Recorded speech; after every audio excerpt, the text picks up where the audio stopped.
बिस्मिल्लाहिर्रहमानिर्रहीम। अस्सलामुअलैकुम। 24/9 में खुशामदीद। मैं हूँ आपके साथ सीमन हाशमी। अस्सलाम वालेकुम और मैं हूँ बुजुर्ग मौजूद। आप सबको वेरी गुड मॉर्निंग। सीमन आपको गुड मॉर्निंग। Thank you. और उसके साथ साथ एक अच्छी खबर अब ये आ रही है कि जैसे ही स्मार्ट लॉकडाउन की तरफ भी अब हम पेशरफ ये कर रहे हैं कि आहिस्ता आहिस्ता स्मार्ट लॉकडाउन जो है वो भी कम होगा और मुख्तलिफ शहरों में जो बताए गए थे पहले उनमें अब स्मार्ट लॉकडाउन में कमी आ रही है, तो ये अच्छी बात है। लेकिन साथ साथ वही बात SOP की खिलाफ वर्जी भी आपने नहीं करनी, घरों पर रहना है मैक्सिमम। कल नोटिफिकेशन जारी हुआ, स्पेशली लाहौर की अगर बात करें तो सिर्फ 7 एरियाज जो हैं उनमें लॉकडाउन एक्सटेंड किया गया, अदरवाइज बाकी सब में खोल दिया गया। लेकिन जो मार्केट्स की टाइमिंग्स हैं पंजाब में वो उसी को फॉलो किया जाएगा और उसी को कंटिन्यू किया जा रहा है कि 7 बजे तमाम मार्केट्स और जगह बंद हो जाएंगी except for the food items या ग्रॉसरी मेडिकल स्टोर्स। बट बात यह है कि आहिस्ता आहिस्ता जैसे हम ये स्ट्रेटेजिकली इस चीज़ को कंट्रोल कर रहे हैं वैसे वैसे कोरोना के केसेस भी कम रिपोर्ट हो रहे हैं। ना सिर्फ केसेस कम रिपोर्ट हो रहे हैं, शुक्र अल्हम्दुलिल्लाह अमवात में भी वाज़े तौर पर कमी आ रही है। दैट मीन्स कि एक तो हम रिस्पॉन्सिबिलिटी का मुजाहिरा कर रहे हैं, दूसरा गवर्नमेंट की स्ट्रेटजीज अब शायद अलाइंड हो गई हैं और सिचुएशन क्लियर हो गई है। मैं ये समझती हूँ कि जब हम क्रिटिसाइज करते हैं आवाम को कि SOPs को फॉलो नहीं कर रहे, किसी चीज़ का ख्याल नहीं रख रहे, वहीं पर हमें अप्रिशिएट भी करना चाहिए कि अगर वो SOPs को फॉलो कर रहे हैं तो अब जो है वो उसके रिजल्ट भी आना शुरू बिल्कुल और रिजल्ट आना शुरू हो गए हैं। जबकि दूसरी जानिब कुछ और मामलात जो कि सियासी दर्ज हरारत की अगर बात की जाए तो वो भी आज हम खुसूसन इस पर बात करेंगे तफसीलन कि कल वज़ीर-ए-आज़म इमरान खान ने जो एक बार फिर इज़हार ख्याल किया असेंबली में अपोजिशन के बारे में। उन्होंने बात की PPIA के जो पायलट्स हैं मशकूक और जो बोगस डिग्रीज़ के हवाले से जो पायलट्स के ऊपर मामलात आ रहे हैं उस पर उन्होंने बात की, फिर आइंदा का प्लान, ये तमाम बातें। और इसके साथ असेंबली में जो गर्मा गर्मी देखने में एक बार फिर अपोजिशन ने जो है वो वॉकआउट कर दिया। तो ये मामला तो सियासत के होते हैं, हमारी असेंबली में हमेशा देखने में आया। लेकिन एक चीज़ है पॉजिटिव जो कि कल फवाद चौधरी ने की है, उन्होंने कहा कि कुछ ऐसे इशूज़ हैं जिनके ऊपर हम मिलकर बैठकर आगे चल सकते हैं, उन पर तो कम से कम आप एक हो जाएं। ये वो मैच्योरिटी है जो दोनों तरफ से दिखाना होगी, इस पर हम बात करेंगे। लेकिन फिलहाल टॉप स्टोरीज।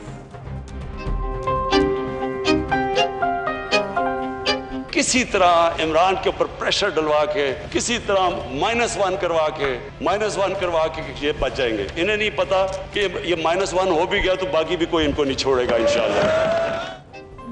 वज़ीर-ए-आज़म की ज़बान पर भी -1 आ गया। कहते हैं मैं ना भी रहा तो आप नहीं बचेंगे। कभी ये नहीं कहा कि कुर्सी बहुत मजबूत है लेकिन हुकूमत नहीं गिरा सकते। 8-9 लोगों को NRO दे दूं तो सब ठीक हो जाएगा। अच्छा ठीक है ना भाई, फिर लड़ाई करते हैं। आओ मैं भी कोर्ट में आता हूँ, आओ ना फिर। No please please please. कौमी असेंबली है या सियासी अखाड़ा, फवाद चौधरी का पुरानी बातों पर मिट्टी डालने का मशवरा। अली जैदी ने अपने साथी वजीर की कोशिशों पर पानी फेर दिया, पीपल्स पार्टी की क़यादत पर संगीन इल्जामात लगाए। नवीद कमर जज्बाती हो गए, PP रहनुमा ने कोर्ट उतार दिया। अली जैदी को अगर तब्दीली क़यादत की PTI तब्दीली कर लेती है, इमरान खान से छुटकारा हासिल कर सकती है, जिस तरह वो अवाम में जो हाल हो गया उनकी पॉपुलैरिटी का, तो इस सूरत हाल में मेरा ख्याल है कि जो है PTI को अपनी क़यादत चेंज करनी चाहिए। ऑपोजिशन पार्टीज वज़ीर-ए-आज़म इमरान खान को ओहदे से हटाने पर तुल गईं। ख्वाजा आसिफ का तहरीक इंसाफ को मशवरा, इमरान खान को तब्दील कर दें तो बात हो सकती है। बिलावल भुट्टो ने ट्वीट कहा हमें PTI का नहीं पाकिस्तान का वज़ीर-ए-आज़म चाहिए। इमरान खान खुद को वाहिद ऑप्शन करार दे रहे हैं, इसलिए हुकूमत को अब जाना होगा। स्पीकर पंजाब असेंबली चौधरी परवेज राय ने कहा है कि तमाम इत्तेहादी एक पेज पर हैं, इख्तलाफात की अफवाहें उड़ाने वाले नाकाम होंगे। पंजाब और मरकज में तब्दीली का ख्वाब देखने वालों को कभी ताबीर नहीं मिलेगी। -1 की बात पर वफाकी वजीर फैसल वाबदा भड़क उठे। कहते हैं अगर इमरान खान की जगह किसी और ने लेने की कोशिश की तो हाथ और दिमाग हमारे काबू में नहीं रहेंगे। अपनी बेटी को तस्वीर कबूल नहीं कर सकता। वाइंड अप करें, मैं आप इस तरह गलत बात नहीं करेंगे। कोई बात उसने कौन सी अच्छी बात गलत बात की तो ठीक नहीं होगा। उसने कौन सी अच्छी बात की? आप तशरीफ रखें। सीता वाइट नहीं है सर पे। आप प्लीज एक बंद करें इसकी माइक, पूरी बंद करें इसकी माइक।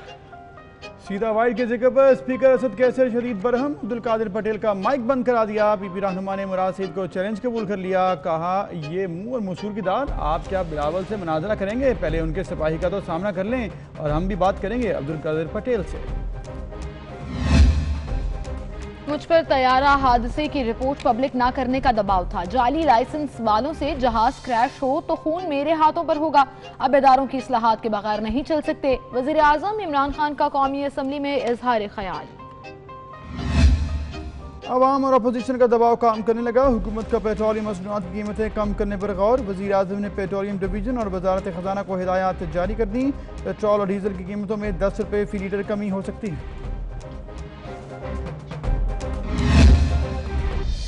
जुड़वा शहर में सरकारी अस्पतालों में कोरोना के खिलाफ फ्रंटलाइन वर्कर्स के साथ इंतजामिया का नारावा सलूक। नर्सेज का अलाउंस की मंजूरी और इंतजामिया की जानिब से मुबैना ज्यादतियों के खिलाफ एहतजाज। टॉप स्टोरीज आपने जानी, बाकायदा आगाज करेंगे आज के प्रोग्राम का। कल जो कहा गया कि ये सियासी मैदान है, सियासी कौमी असम्बली है या सियासी अखाड़ा है, फवाद चौधरी ने जब ये कल कहा तो मुझे वाकई में लगा कि ये वो मनाजर पेश कर रहे हैं कि किस तरह से बहसो मुबाहिसा हो रहा था। इस कदर स्ट्रॉन्ग गर्मा गर्मी गुफ्तगू में देखने में आई कि फिर अपोजिशन ने वॉकआउट ही कर दिया, और जब अपोजिशन वॉकआउट कर गई तो फिर वज़ीर आज़म ने धुआंधार खिताब भी कर दिया कौमी असम्बली में। और देखें, होता यही है हर बार असम्बली में कि जब एक पार्टी जो है वो जब ज़्यादा कोई ऐसी क्रिटिसिज्म करे तो दूसरी ने तो रिएक्शन देना है। अब बेहतर है कि लड़ाई हो, या फिर उसके अलावा एक ऑप्शन है कि अपोजिशन ने वॉकआउट कर दिया। नहीं बेस गुज़िश्ता रोज़ जो सबसे अहम बात वज़ीर आज़म इमरान खान ने की है, उन्होंने ये कहा है कि PIA के हवाले से उन्होंने जिक्र किया कि मैं अपने हाथों को पर खून नहीं लेना चाहता, इसलिए मैंने रिपोर्ट जो है मंजर आम पर लाई, इसके बावजूद कि मेरे पर बहुत ज़्यादा प्रेशर था। और साथ साथ उन्होंने खराज तहसीन पेश किया गुज़िश्ता रोज़ जो कि कराची में हमला हुआ दहशतगर्दों का, और इसका इल्ज़ाम भी उन्होंने कहा कि हमें कोई शक नहीं है, इसके पीछे भारत ही है। बिल्कुल सही। और उन्होंने जो जिस तरह से ये कहा, आई थिंक पूरी कौम ने उसको बहुत सराहा। इवन उनके मुखालिफिन भी ये कहने पर मजबूर हो गए कि ये बात जो उन्होंने कौमी असम्बली के फ्लोर पर कही और वाज़े तौर पर ये बता दिया कि भारत पाकिस्तान में डिस्टेबिलिटी चाहता है, ये काबिल तहसीन है। उन्होंने क्या कहा आपको सुनवा दें। इमरान के ऊपर प्रेशर डलवा के किसी तरह -1 करवा के ये बच जाएंगे। इन्हें नहीं पता कि ये -1 हो भी गया तो बाकी भी कोई इनको नहीं छोड़ेगा इंशाल्लाह। मैंने ये नहीं कहा कि हमारी गवर्नमेंट नहीं जाने वाली, या मैंने ये नहीं कहा जिस तरह कभी को कह जी कुर्सी बड़ी मजबूत है। कोई मजबूत नहीं होता, अल्लाह के ऊपर होता है। आप आज हैं कल नहीं है। मेरे यंग पार्लियामेंटेरियंस को मैं ये कहना चाहता हूँ कि कभी भी आपको अपनी कुर्सी छोड़ने से घबराना नहीं चाहिए। कुर्सी आने जाने की चीज़।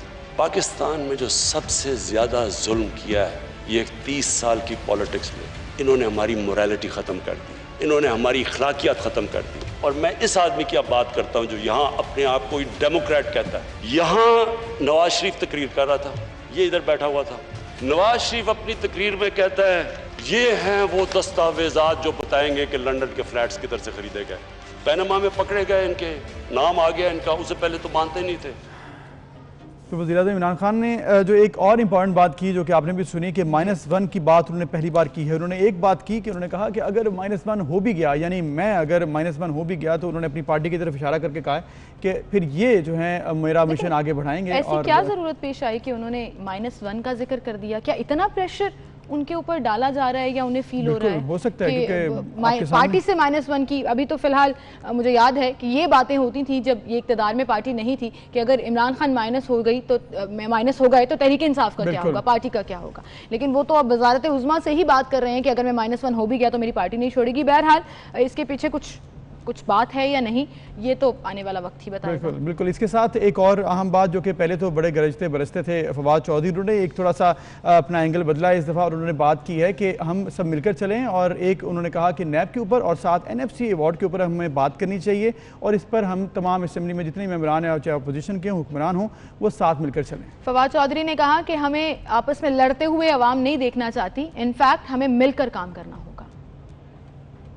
लड़ाइयों से थोड़ा बाहर निकलना होगा, और मैं ये समझता हूँ कि इंशाअल्लाह मुझे पूरी उम्मीद है कि अगला ये जो साल होगा इसमें हम हुकूमत और अपोजिशन के दरमियान एक मिनिमम कॉमन एजेंडा तय होना चाहिए, और एक मिनिमम कॉमन एजेंडा में हमें रिफॉर्म्स, हमें जुडिशल इस्लाहात करनी चाहिए, हमें नैब के लॉ में इस्लाहात करनी चाहिए, हमें दूसरे जो कंट्रोवर्शियल इशूज़ हैं NFC अवार्ड है उनके ऊपर मिल करके इस्लाहात करनी चाहिए। लिहाजा मैं अपील करूँगा, तल्ख बातें तो होती रहती हैं, हम भी कर सकते हैं, वो भी कर सकते हैं, लेकिन हमें एक मिनिमम कॉमन एजेंडे को लेके आगे चलना चाहिए। जी, फवाद चौधरी ने जो कहा आपने सुना, लेकिन ख्वाजा आसिफ भी कल गरजे बरसे, और उन्होंने कहा असम्बली के बाहर भी कि अब जो है वो तहरीक इंसाफ को मशवरा है कि वो इमरान खान को तब्दील कर दे तो ही बात हो सकती है। तब्दीली क़यादत की पीटीआई तब्दीली कर लेती है, इमरान खान से छुटकारा हासिल कर सकती है। जिस तरह वो अवाम में जो हाल हो गया उनकी पॉपुलैरिटी का, तो इस सूरत हाल में मेरा ख्याल है कि जो है पीटीआई को अपनी क़यादत चेंज करनी चाहिए और उससे हालात जो है ना वो बेहतरी की तरफ जा सकते हैं। कम से कम उनसे बात तो हो सकती है, इनसे तो बात ही नहीं हो सकती। इसकी क्रेडिबिलिटी कोई नहीं है, झूठ बोलता है। एज अपोजिशन लीडर भी झूठ बोलता है और वज़ीर आज़म के सीए से भी झूठ बोलता है। तो ख्वाजा आसिफ साहब ने भरपूर तरीके से ओपनली कह दिया कि उनको -1 मतलब माइनस इमरान खान कुछ भी कबूल है। साथ बिलावल भुट्टो ने भी कह दिया है कि माइनस इमरान खान हमें पीटीआई भी कबूल है। तो इसका मतलब है कि प्रेशर अपोजिशन की तरफ से यही है कि सिर्फ इमरान खान अगर हट जाएँ तो फिर उनके मामला जो हैं वो ठीक हो जाएंगे। बिल्कुल सही, मामला ठीक हो जाएंगे, लेकिन ऐसा इतनी आसानी से होने नहीं वाला। और आपने कल सुना ही है फैसल वाबदा साहब ने क्या कहा, वो तो अपनी पार्टी को धमकियां लगा रहे हैं। मतलब उनकी स्टेटमेंट से ऐसे लगा कि वो कह रहे हैं कि माइनस इमरान खान की अगर किसी ने बात की तो फिर हमारे हाथ और दिमाग काबू में नहीं रहेंगे। सो ये एजेंडा अब ऑपोजिशन की तरफ से आ रहा है, लेकिन वहीं पर हुकूमती पार्टी की तरफ से ऑपोजिशन पर भी बड़े संगीन इल्ज़ामात लगाए जा रहे हैं। कल जो पूरा मामला असेंबली में हुआ उसमें एक और इंटरेस्टिंग इंसिडेंट कादिर पटेल साहब के साथ जब हुआ, वो बात कर रहे थे और उन्होंने सीता वाइट का जिक्र किया तो स्पीकर कौमी असेंबली ने उनका माइक बंद करा दिया। फिर उन्होंने मुराद सईद के हवाले से कहा कि आप बिलावल भुट्टो को मनाजरे के लिए कहते हैं, मैं ये चैलेंज कबूल करता हूँ और मैं आपसे मनाजरा करना चाहता हूँ। बताओ कहाँ करना है मनाजरा? बात हुई मनाजरा करें हमारे साथ। ओहो, एक दिन में 4 पेपर क्लियर और मनाजरा करें। सर मैं आपके तवज्जुह से कहता हूं, मनाजरा भी मैं मुकाबला करने को तैयार हूं। सर सीता वाइट केस का जिक्र करते हैं सबसे पहले। आप देखिए, आप मुझे अमेरिकन अदालत का फैसला है, शाह साहब डीएनए से प्रूफ हो चुका है, अपनी बेटी को तस्वीर कबूल नहीं कर सकता। आप वाइंड अप करें, मैं आप इस तरह गलत बात नहीं करेंगे। कोई बात उसने कौन सी अच्छी बात गलत बात की तो ठीक नहीं होगा। उसने कौन सी अच्छी बात की? आप तशरीफ रखें। सीता वाइट नहीं है सर, आप प्लीज एक बंद करें इसकी माइक, पूरी बंद करें इसकी माइक। तो आपने सुना कि कादिर पटेल साहब ने क्या कहा। कादिर पटेल साहब हमारे साथ इस वक्त मौजूद हैं, उनसे हम बात करेंगे। पहले तो ये कि किस तरह से वो देखते हैं तमाम सूरत हाल, फिर ऑब्वियसली जो उन्होंने कल कहा फिर क्या हुआ। अस्सलाम वालेकुम कादिर पटेल साहब, उम्मीद करते हैं कि आप खैरियत से हैं और साथ साथ आपसे बात तो करनी है कल असेंबली में क्या हुआ, लेकिन इसके अलावा सबसे पहले ये बताइएगा कि लॉकडाउन के हवाले से वज़ीर-ए-आज़म इमरान खान ने भी कहा है कि मैं पहले से ही स्मार्ट लॉकडाउन के हक़ में था, लेकिन सिंध की मिसाल वो देते हैं कि उन्होंने बहुत जल्दी कर दी मुकम्मल लॉकडाउन करने में। अब सिचुएशन ऑब्वियसली स्मार्ट लॉकडाउन की तरफ ही आ रही है तमाम दुनिया में, इवन के पाकिस्तान में, सिंध में, पंजाब में। क्या कहेंगे इस पर आप? मैंने कहा था, फिर कह देता हूँ कि वो माशाल्लाह तारीख, जोग्राफिया, फलसफे के बड़े माहिर हैं। उन्हें पता होना चाहिए कि दुनिया में जहाँ भी स्मार्ट लॉकडाउन होता है वो सख्त लॉकडाउन का दूसरा मरहला होता है। पहले सख्त लॉकडाउन किया जाता है, फिर मरहलावार उसे स्मार्ट लॉकडाउन में तब्दील किया जाता है। लिहाजा वो सिंध की कारकर्दगी से हमेशा खाइफ नजर आते हैं, क्योंकि आलमी इदारों ने सिंध की कारकर्दगी को सराहा है।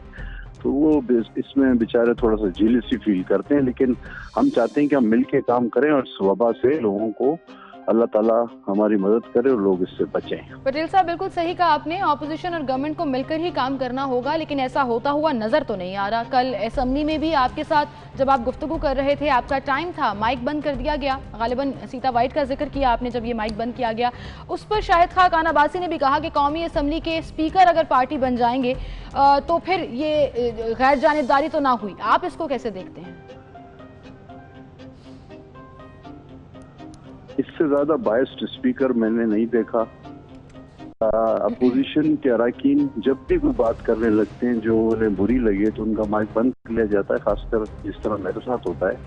लेकिन जो हुकूमत के अरकान है उनको बगैर किसी मौके महल के भी लंबी तकरीरें झाड़ने का और झूठ के जो है पलंदे पढ़ने का मौका दिया जाता है। आज हमारी क़यादत पे भी जो है वो उंगलियां उठाई गई, तो हमने जब जवाब देना चाहा तो माइक बंद कर दिया।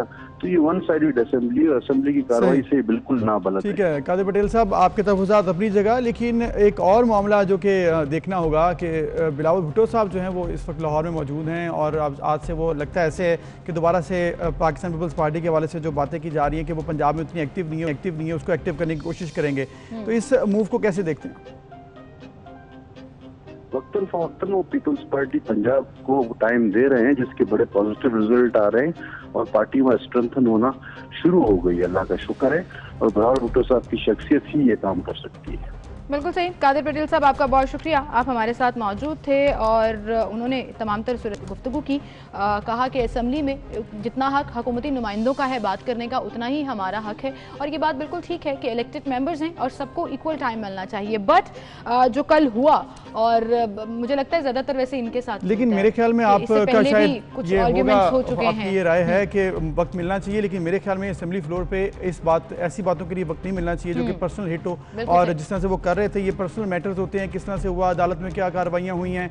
अगर आप किसी की फैमिली पर्सनल लाइफ को हिट करेंगे तो उसके लिए इजाजत नहीं होनी चाहिए मेरे ख्याल में। और साथ साथ अगर माइक ये दोनों तरफ से है ना, ये सिर्फ ऑपोजिशन के लिए नहीं है। हाँ, कोई भी मेंबर जातियात पर जब चला जाता है तो फिर आपका वो मकसद किल हो जाता है जिसके लिए आप असेंबली में मौजूद हैं।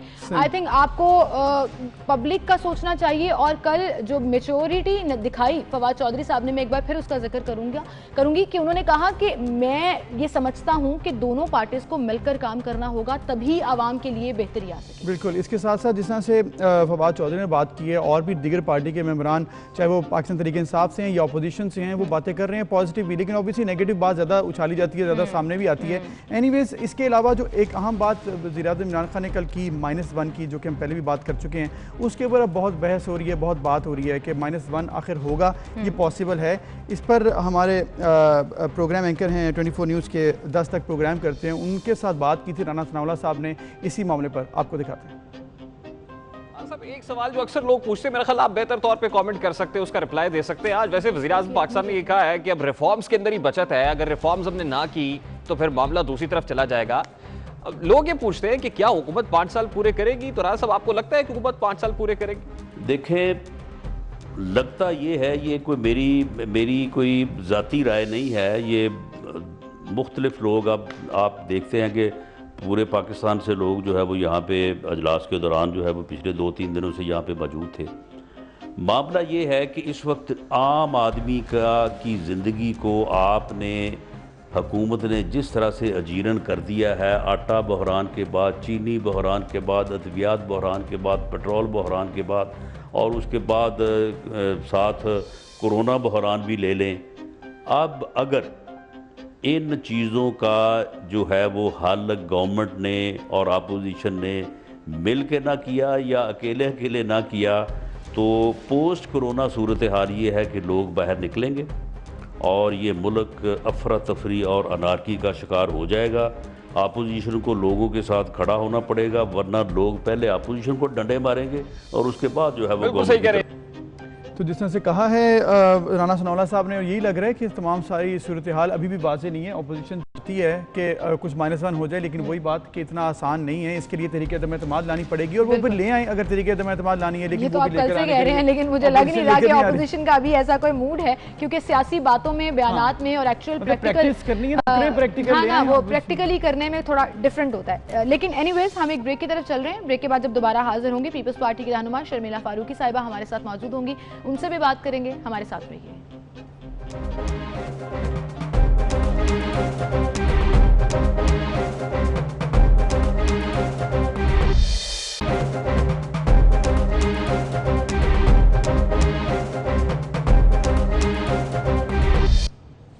वेलकम बैक नाज़रीन। और जिस तरह से हम बात कर रहे हैं कल कौमी असम्बली के इजलास में जो हुआ, और इसके साथ साथ मुझे वही बात जो हम ब्रेक पर जाने से पहले कर रहे थे कि on the floor of assembly आप तकरीरें, बातें करते हैं, जब आपका प्रैक्टिकल काम करने का आता है वो है तरीके अदम एतमाद, वो लेकर आए, ये तमाम बातें ख़त्म हो जाएंगी कि -1 होना चाहिए, नहीं होना चाहिए, सब कुछ वाज़ेह हो जाए। चलें, आप उनको मशवरा ना दें, अपोजिशन अभी बेहतर तौर पर समझती है कि उसने क्या करना है। बहरहाल जी, पीपल्स पार्टी के हवाले से अगर हम बात करें तो chairman people's party Bilawal Bhutto Zardari ने कल ट्वीट किया, और ये बात वो मुसलसल कह रहे हैं। ये कोई पहली दफ़ा उनकी तरफ से स्टेटमेंट नहीं आई कि हमें पीटीआई का नहीं, हमें पाकिस्तान का वज़ीर आज़म चाहिए। एक दफ़ा उन्होंने ऐसी भी स्पीच की थी जिसको तमाम हलकों की तरफ से सराहा गया था कि हम वज़ीर आज़म के पीछे चलने को तैयार हैं, क्योंकि वज़ीर आज़म पाकिस्तान का होता है, किसी पार्टी का नहीं होता। लेकिन कल उन्होंने कहा कि Imran Khan as party prime minister behave कर रहे हैं, उन्हें पाकिस्तान का प्राइम मिनिस्टर बनना चाहिए। इस पर हम बात करेंगे। पीपल्स पार्टी की रहनुमा शर्मिला फारूकी साहिबा हमारे साथ मौजूद हैं। अस्सलाम वालेकुम शर्मिला फारूकी साहिबा। जी वालेकुम अस्सलाम सीमन। बहुत शुक्रिया जी टाइम देने के लिए। सबसे पहले तो बिलावल भुट्टो जरदारी साहब के ट्वीट के हवाले से ही बात करेंगे। क्या ये माइनस इमरान खान बात हो रही है, जो उन्होंने कहा कि पाकिस्तान तहरीक इंसाफ का प्राइम मिनिस्टर नहीं चाहिए, पूरे पाकिस्तान का जो ऑपोजिशन को भी रिप्रेजेंट करे ऐसा प्राइम मिनिस्टर चाहिए? देखिए सीमन, प्राइम मिनिस्टर साहब का अगर आप रवैया देखें, ना सिर्फ अपनी मुखालफीन जमातों के साथ बल्कि अपने इत्तेहादियों के साथ, तो वो रवैया ऐसा नहीं है जो मुल्क के वजीर आजम का होना चाहिए। एक फंक्शनल डेमोक्रेसी में मुल्क का वजीर आजम ना सिर्फ अपने इत्तेहादियों को बल्कि अपने जो मुखालफीन है उनको भी साथ लेके चलता है जी। और बिलखुसूस ऐसे माहौल में जहाँ पर इस वबा ने पूरे मुल्क को अपने घुटनों पे जो है वो ले आया है और इतनी बर्बादी है, लोगों की हम बातें हो रही हैं, जो इन्फेक्शन का ट्रेजेक्ट्री है वो बढ़ती जा रही है, दुकानें बंद हो रही हैं, रोजगार जा रहा है, लोग परेशान हैं, दुनिया भर के अंदर ग्लोबल रिसेशन हो रही है, पाकिस्तान में रिसेशन है, कारोबार नहीं चल रहे। उस माहौल में अगर आप देखें तो प्राइम मिनिस्टर की गुफ्तगू या जो उनके रुफ़का की जो गुफ्तगू है वो कौम में मजीद कंफ्यूजन और डिप्रेशन पैदा कर रही है। लेकिन इमरान खान साहब को देखें कि इस वबा के दौरान वो उन 3 सूबों में तो चले गए जहां पर उनकी हुकूमतें थी, लेकिन वो सिंध का दौरा करने से कासिर रहे जहां पर उनकी सिंध का दौरा किया है शर्मिला साहब, और अगर वो आए भी तो वहाँ की चीफ एग्जीक्यूटिव से मिलना उन्होंने मुनासिब नहीं समझा। ये रवैया नहीं होता। फिर आप देखिए NSC अवार्ड का जो मामला है, किस तरीके से गैर आईनी तौर से उसका नोटिफिकेशन किया गया। फिर आप देखिए कि जो आईनी जो जिम्मेदारी है उनको पूरी करनी चाहिए, जैसे काउंसिल ऑफ कॉमन इंटरेस्ट की मीटिंग बुलानी चाहिए या नेशनल इकोनॉमिक काउंसिल की मीटिंग बुलानी चाहिए। मतलब जो एक शर्मिला साहिबा, आपकी बातें बिल्कुल ठीक हैं कि ये तमाम काम हुकूमत को करने चाहिए। हुकूमत फिर तभी आगे मामला चलते हैं, अपोजिशन भी साथ देती है, जहाँ पर ज़रूरी आइनी बहस हो वहाँ पर ज़रूरत भी होती है। लेकिन बात वहीं पर आई कि फिर वाई ओनली इमरान खान? क्या इमरान खान अगर हट जाते हैं, अगर अपोजिशन उनको हटाने में कामयाब हो जाती है, इन केस कोई भी वजह हो, चाहे वो इस्तीफ़ा दे दें या तहरीक अदम एतमाद आ जाए, तो क्या फिर तमाम मामला आपके ठीक हो जाएंगे? क्योंकि यही कहा जा रहा है बिलावल साहब की तरफ से भी, ख्वाजा आसिफ साहब की तरफ से भी, कि सिर्फ इमरान खान के अलावा कोई भी हो। इसका क्या मतलब होता है? इमरान खान साहब 2 साल में अगर आप उनकी कारकर्दगी देखें तो वो हर शोबे में नाअहली और बर्बादी है। आपकी जो एग्रीकल्चर है, ज़राअत है, वो पाकिस्तान को 65% जो है वो सपोर्ट देती है, और वहाँ पर अगर आप देखें कि इनके आने से पहले वो एक पॉजिटिव ग्रोथ दिखा रही थी, इनके आने के बाद वो एक नेगेटिव ग्रोथ दिखा रही है। किसान रो रहे हैं। टिड्डी दल का मामला जो है वो 1 साल पहले इनको पावर कराया गया था, सदर आसिफ अली जरदारी साहब ने अवाम में खड़े होकर इनकी तवज्जो दिलाई थी कि ये बर्बादी लाएगा, और आज 1 साल बाद भी एक अजीब व गरीब माहौल है कि सूबों को ऑन दे ओन छोड़ दिया गया, जबकि ये फेडरल गवर्नमेंट की प्लान प्रोटेक्शन जो डिपार्टमेंट है उनका काम है। वहाँ बर्बादी हुई है। तकरीबन कोई 500 मिलियन जो है वो स्क्वायर किलोमीटर वो जो क्रॉप्स हैं वो तबाह हुए हैं। मैन्युफैक्चरिंग सेक्टर देख लें, जो एक ग्रोथ दिखा रहा था 2 साल पहले, आज वो -6% के ऊपर जा रहा है। इसी तरीके से अगर आप सर्कुलर डेट के हवाले से देखें, या आप कर्जे लिए हुए हैं, जो कर्जे पीपल्स पार्टी में 5 साल में नहीं लिए या PMLN ने 5 साल में नहीं लिए, वो उन्होंने 2 साल में ले लिए। शर्मिला फारूकी साहिबा, चले ये तो फैक्ट्स एंड फिगर्स जो आप बता रही हैं, ऑब्वियसली गवर्नमेंट उसको काउंटर भी करती है और उनके पास काउंटर आर्ग्यूमेंट्स भी मौजूद हैं। कल वज़ीर आज़म साहब ने कहा कि मैं इस्लाहात लाना चाहता हूँ, कुर्सी छोड़ने से घबराता नहीं हूँ, और ये कभी नहीं कहा कि हुकूमत नहीं जा सकती। अब ऐसे में ऑपोजिशन जब बार बार जिक्र कर रही है -1 का, तो ये कहिएगा क्या ऑपोजिशन इरादा रखती है, स्पेशली पीपल्स पार्टी इरादा रखती है तहरीक अदम एतमाद लाने का? देखिए, 2 चीज़ें। पहली बात तो आपने कहा कि जी हुकूमत इस फिगर्स को कंटेस्ट करती है। वो कंटेस्ट कर नहीं सकते, क्योंकि ये फिगर्स आ रही हैं आपकी इकोनॉमिक सर्वे से, ये फिगर्स आ रही हैं आपके पाकिस्तान ब्यूरो स्टेटिस्टिक्स से, ये फिगर्स आ रही हैं आपके स्टेट बैंक से, और ये एस्टैब्लिश फिगर्स हैं जो पीपल्स पार्टी या PMLN या दीगर जमातें अपने घर से नहीं लाई हैं। दूसरी चीज़ ये है कि देखिए, हम किसी भी गैर आईनी कदम को बिल्कुल सपोर्ट नहीं करेंगे। हम ये नहीं कहते कि हुकूमत गिर जाए और एक इलेक्टेड गवर्नमेंट जो है वो घर चली जाए। हम ये कहते हैं कि कोई ऐसा शख्स आना चाहिए जो पूरे मुल्क को इकट्ठा करे, एक नेशनल नैरेटिव डेवलप करे, चारों। लेकिन शर्मिला फारूकी साहिबा, आपने कहा कि गैर आईनी काम नहीं करना चाहते, तो तहरीक अदम एतमाद कोई गैर आईनी काम तो नहीं है और वो ऑप्शन आपके पास है। और अगर तमाम अपोजिशन, जो कि ऐसे लगता है कि अपोजिशन को एक दूसरे पर भी एतमाद नहीं है, वरना अगर एक पेज पर हो अपोजिशन भी, तो ये तहरीक अदम एतमाद ले आएँ और फिर ये आईनी तौर पर वज़ीर आज़म साहब जो है वो हट सकते हैं। देखिए, गैर आईनी तरीका मैं इसलिए कह रही हूँ क्योंकि अदम एतमाद के लिए आपको नंबर्स चाहिए, और जाहिर बात है इस वक्त वो नंबर्स हमारे पास नहीं, अनलेस MQM और इनके दीगर इत्तेहादी न्यू लीग वो अगर आते हैं और वो अगर गवर्नमेंट का अपोजिशन का साथ देते हैं।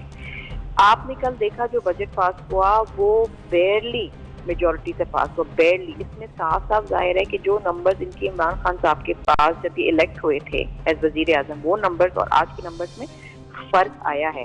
और ये फर्क इनके लिए भी तशवीशनाक है। जब इमरान खान साहब ये कह रहे थे कल कि जनाब हुकूमत जा सकती है, इसमें कोई मुज़ायका नहीं है, क्योंकि उनको भी एहसास है कि मुल्क को वो जिस नहज से ले आए हैं, जिस तबाही के नहज पे वो ले आए हैं, वहाँ पर इस तरीके से ज्यादा देर वो नहीं चल पाएंगे। शर्मिला फारूकी साहिबा, वो इस चीज़ को नहीं मानते और वो ये तमाम मलबा ऑपोजिशन जमातों पर ही डालते हैं, गुज़श्ता अदवार पर ही डालते हैं कि ये उनका किया धरा है जो हम आज भुगत रहे हैं। वो कहते हैं कि हम तो सिर्फ स्टेबल करने की कोशिश कर रहे हैं इस मुल्क को, तभी ये डिसीजंस लेने पड़ रहे हैं। बहरहाल एनीवेज, आवाम बेहतर तौर पर बाशऊर है और समझती भी है। जाहिर है दोनों तरफ से बयानिया सामने आता है। ये भी कहिएगा कि बिलावल भुट्टो जरदारी साहब अब लाहौर आए और वो पंजाब में दोबारा से पीपल्स पार्टी के सर्वाइवल के लिए और उसको स्टैंड आउट करने के लिए अपने वर्कर से मुलाकातें भी करेंगे। इस पर कुछ कहिएगा। देखिए, वो रूटीन के अंदर पंजाब जाते हैं और रूटीन में लाहौर का दौरा करते हैं। जाहिर बात है हमारे वर्कर्स हैं, हमारे पार्टी ऑफिस बेयरर्स हैं, वहाँ पर उनकी मुलाकातें होती हैं। लेकिन देखिए, एक चीज़ मैं आपको बताऊं कि इमरान खान साहब जो ये बातें कहते हैं कि जी मैं स्टेबलाइजेशन लाना चाहता हूँ या मैं इस्लाह लाना चाहता हूँ, तो 2 साल का पीरियड तो बहुत था उनके लिए। ये तो बहुत अच्छे से कंटेनर के ऊपर चढ़ के ये बातें करते रहे हैं कि जी हमारे पास तो एक टीम तैयार है और हम चीज़ जो है रातों रात हम इकोनॉमिक रिवाइवल ले आएंगे, रातों रात हम हेल्थ में इस्लाहत ले आएंगे, हम करप्शन ख़त्म कर देंगे। लेकिन आज आप देखिए कि एक आम आदमी, ना उसको चीनी मैसर है, ना उसको आटा मैसर है, ना उसको पेट्रोल मैसर है, ना उनको दवाएं मैसर हैं। मतलब ये मुल्क, मतलब आज अगर आप देखें, आप अपनी मीडिया इंडस्ट्री का हाल देख लें, क्या हाल है आपकी मीडिया इंडस्ट्री का, कि कहीं किसी किस्म की फेडरल गवर्नमेंट से कोई सपोर्ट नहीं है, कहीं किसी किस्म के कोई रिलीफ नहीं है। इस पेंडेमिक के अंदर जो लोगों के रोजगार चले गए, उसको बजट में क्या रिलीफ दिया है प्राइम मिनिस्टर साहब ने? क्या रिलीफ दिया? कोई रिलीफ नहीं दिया। माँ सिवा एक कंस्ट्रक्शन माफिया के जिसमें इनके दोस्त बैठे हुए हैं, उनको रिलीफ देने के लिए वो एमनेस्टी भी लेकर आए हैं, उनको रिलीफ देने के लिए उन्होंने बजट में पैकेजेस भी दिए हैं। उसके अलावा तो आप कहीं कोई पैकेज नहीं देखते, आप कहीं कोई ना, आप सूबों के ऊपर, सूबों के हवाले से इनके किसी किस्म की कोई ऐसे मेजर्स देखते हैं जहां पर सूबों को कोई मदद मिल सके। आप ऐसे मौके पे जहां पर एक नेशनल हेल्थ इमरजेंसी, आप सूबों को बेयारो मदद का यतीम नहीं छोड़ सकते। बिल्कुल ठीक है, सही। शुक्रिया शर्मिला फारूकी साहिबा, आपने वजह फरमाया कि ऐसे मौके पर जब मुल्क में अवाम परेशान है तो किसी सूबे को आप अकेला नहीं छोड़ सकते, और ये बड़ी अच्छी बात है। चाहे पीपल्स पार्टी हो, नून लीग हो, या पाकिस्तान तहरीक इंसाफ या कोई और जमात हो सिमल, तो उनको चाहिए कि पाकिस्तान के तमाम इलाकों को अपना समझे और उनकी रिप्रेजेंट करे, वहाँ के अवाम के जाके मुश्किलात को दूर करे। इसके लिए पंजाब सिंध में अपनी पार्टी बनाकर वहीं पर सियासत करना भी मुनासिब नहीं है। बड़ी अच्छी बिल्कुल सही। ये सियासी टेम्परेचर तो अप एंड डाउन जाता है। इसी के साथ एक ब्रेक की तरफ चलते हैं, फिर हाजिर होंगे।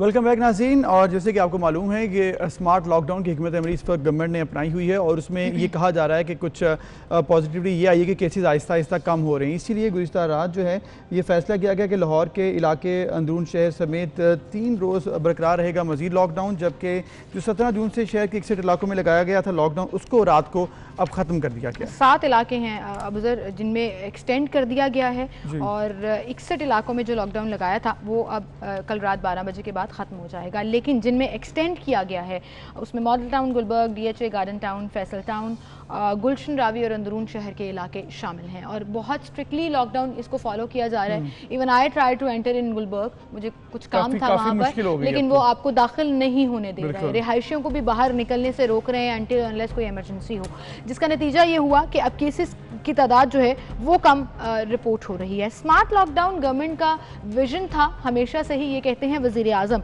और पंजाब में भी उन्होंने बार बार ये जिक्र किया कि स्मार्ट लॉकडाउन की तरफ चलो। हालांकि पंजाब हुकूमत की तरफ से मुकम्मल लॉकडाउन की 2 दफ़ा तजावीज़ भी गई जिनको उन्होंने मुस्तरद कर दिया। अब अगर हम कोरोना केसेस की बात करें स्मार्ट लॉकडाउन के बाद तो उसका ग्राफ भी काफ़ी नीचे आया। गुज़श्ता 24 घंटों के दौरान 4133 केसेस रिपोर्ट हुए और अमवात 91 हुई, जो कि हमने देखा कि कंपैरेटिवली कम होती गई। 49 हुई, 59 हुई, आज 91 हुई हैं।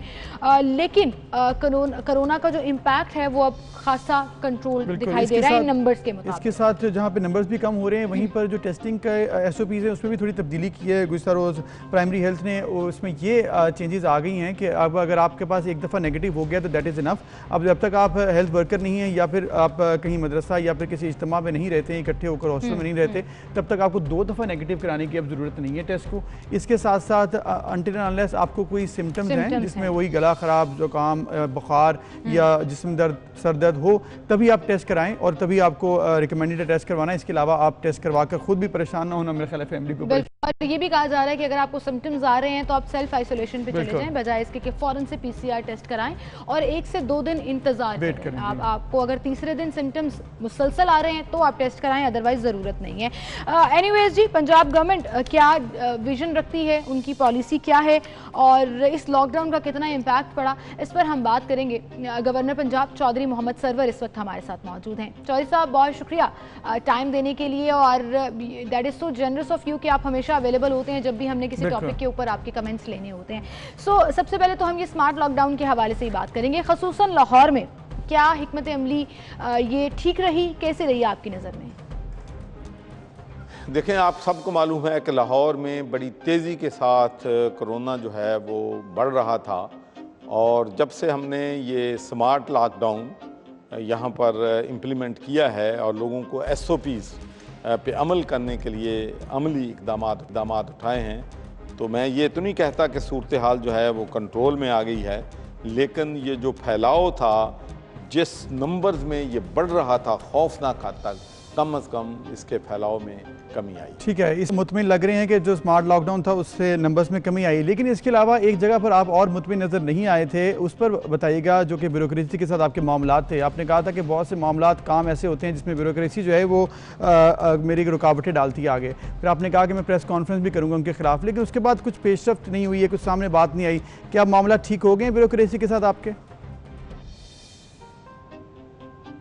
देखें, ब्यूरोक्रेसी के साथ मेरे मामलात जो हैं वो कभी भी ऐसे नहीं थे कि जो हल नहीं हो सकते। वो तो मैंने अर्ज़ किया कि पीने का साफ़ पानी पाशन है और जो भी उसके रास्ते में आएगा मैं उसके साथ फ़ाइट जो है वो पिक करूँगा, चाहे वो ब्यूरोक्रेसी हो, चाहे वो कोई पॉलिटिशियन हो, चाहे कोई भी रुकावट जो लोगों को पीने के साफ़ पानी में ढालेगा, उनके साथ यकीनी तौर पर I will take them on. लेकिन मैंने बिल्कुल कहा था प्रेस कॉन्फ्रेंस इसलिए नहीं हुई कि जो इश्यूज थे, जो PC1 था वो ब्यूरोक्रेसी ने वो अप्रूव कर लिया था 4-5 दिन के अंदर, इसलिए प्रेस कॉन्फ्रेंस करने की। बिल्कुल सही। चौधरी साहब, दूसरी जानिब जो गवर्नमेंट में ये मामला चल रहे हैं और ख़ास तौर पर नेशनल असम्बली में जहां इत्तेहादी नाराज़ हो रहे हैं, वहीं पर ऐसा लगता है कि पंजाब हुकूमत में इम्पैक्ट आएगा, क्योंकि आपके पंजाब के सबसे बड़े इत्तेहादी उस इशाइये में नहीं गए थे जो वज़ीर आज़म ने इत्तेहादियों के लिए रखा था। अब आप कैसा देखते हैं पंजाब गवर्नमेंट में, ख़ास तौर पर इत्तेहादियों के साथ उनके मामला कैसे चल रहे हैं और क्या गवर्नमेंट इस टेंशन के अंदर अपनी 100% डिलीवर कर सकेगी परफॉर्मेंस? देखें, जहाँ तक तो पंजाब में इत्तेहादियों का ताल्लुक है, कोई इशू नहीं है। आपको मालूम है कि पिछले दिनों मून सलाई साहब मुझे मिले थे, मेरी टेलीफोन पे अक्सर परवेज़ इलाही साहब से भी बात होती रहती है, तो चीफ मिनिस्टर साहब और परवेज़ इलाही साहब की भी मुलाकात हुई है, जिनमें उन्होंने कहा है कि ये जो अपोजिशन की ख्वाहिश है कि हम में लड़ाई पड़े, उसको हम कामयाब जो है नहीं होने देंगे।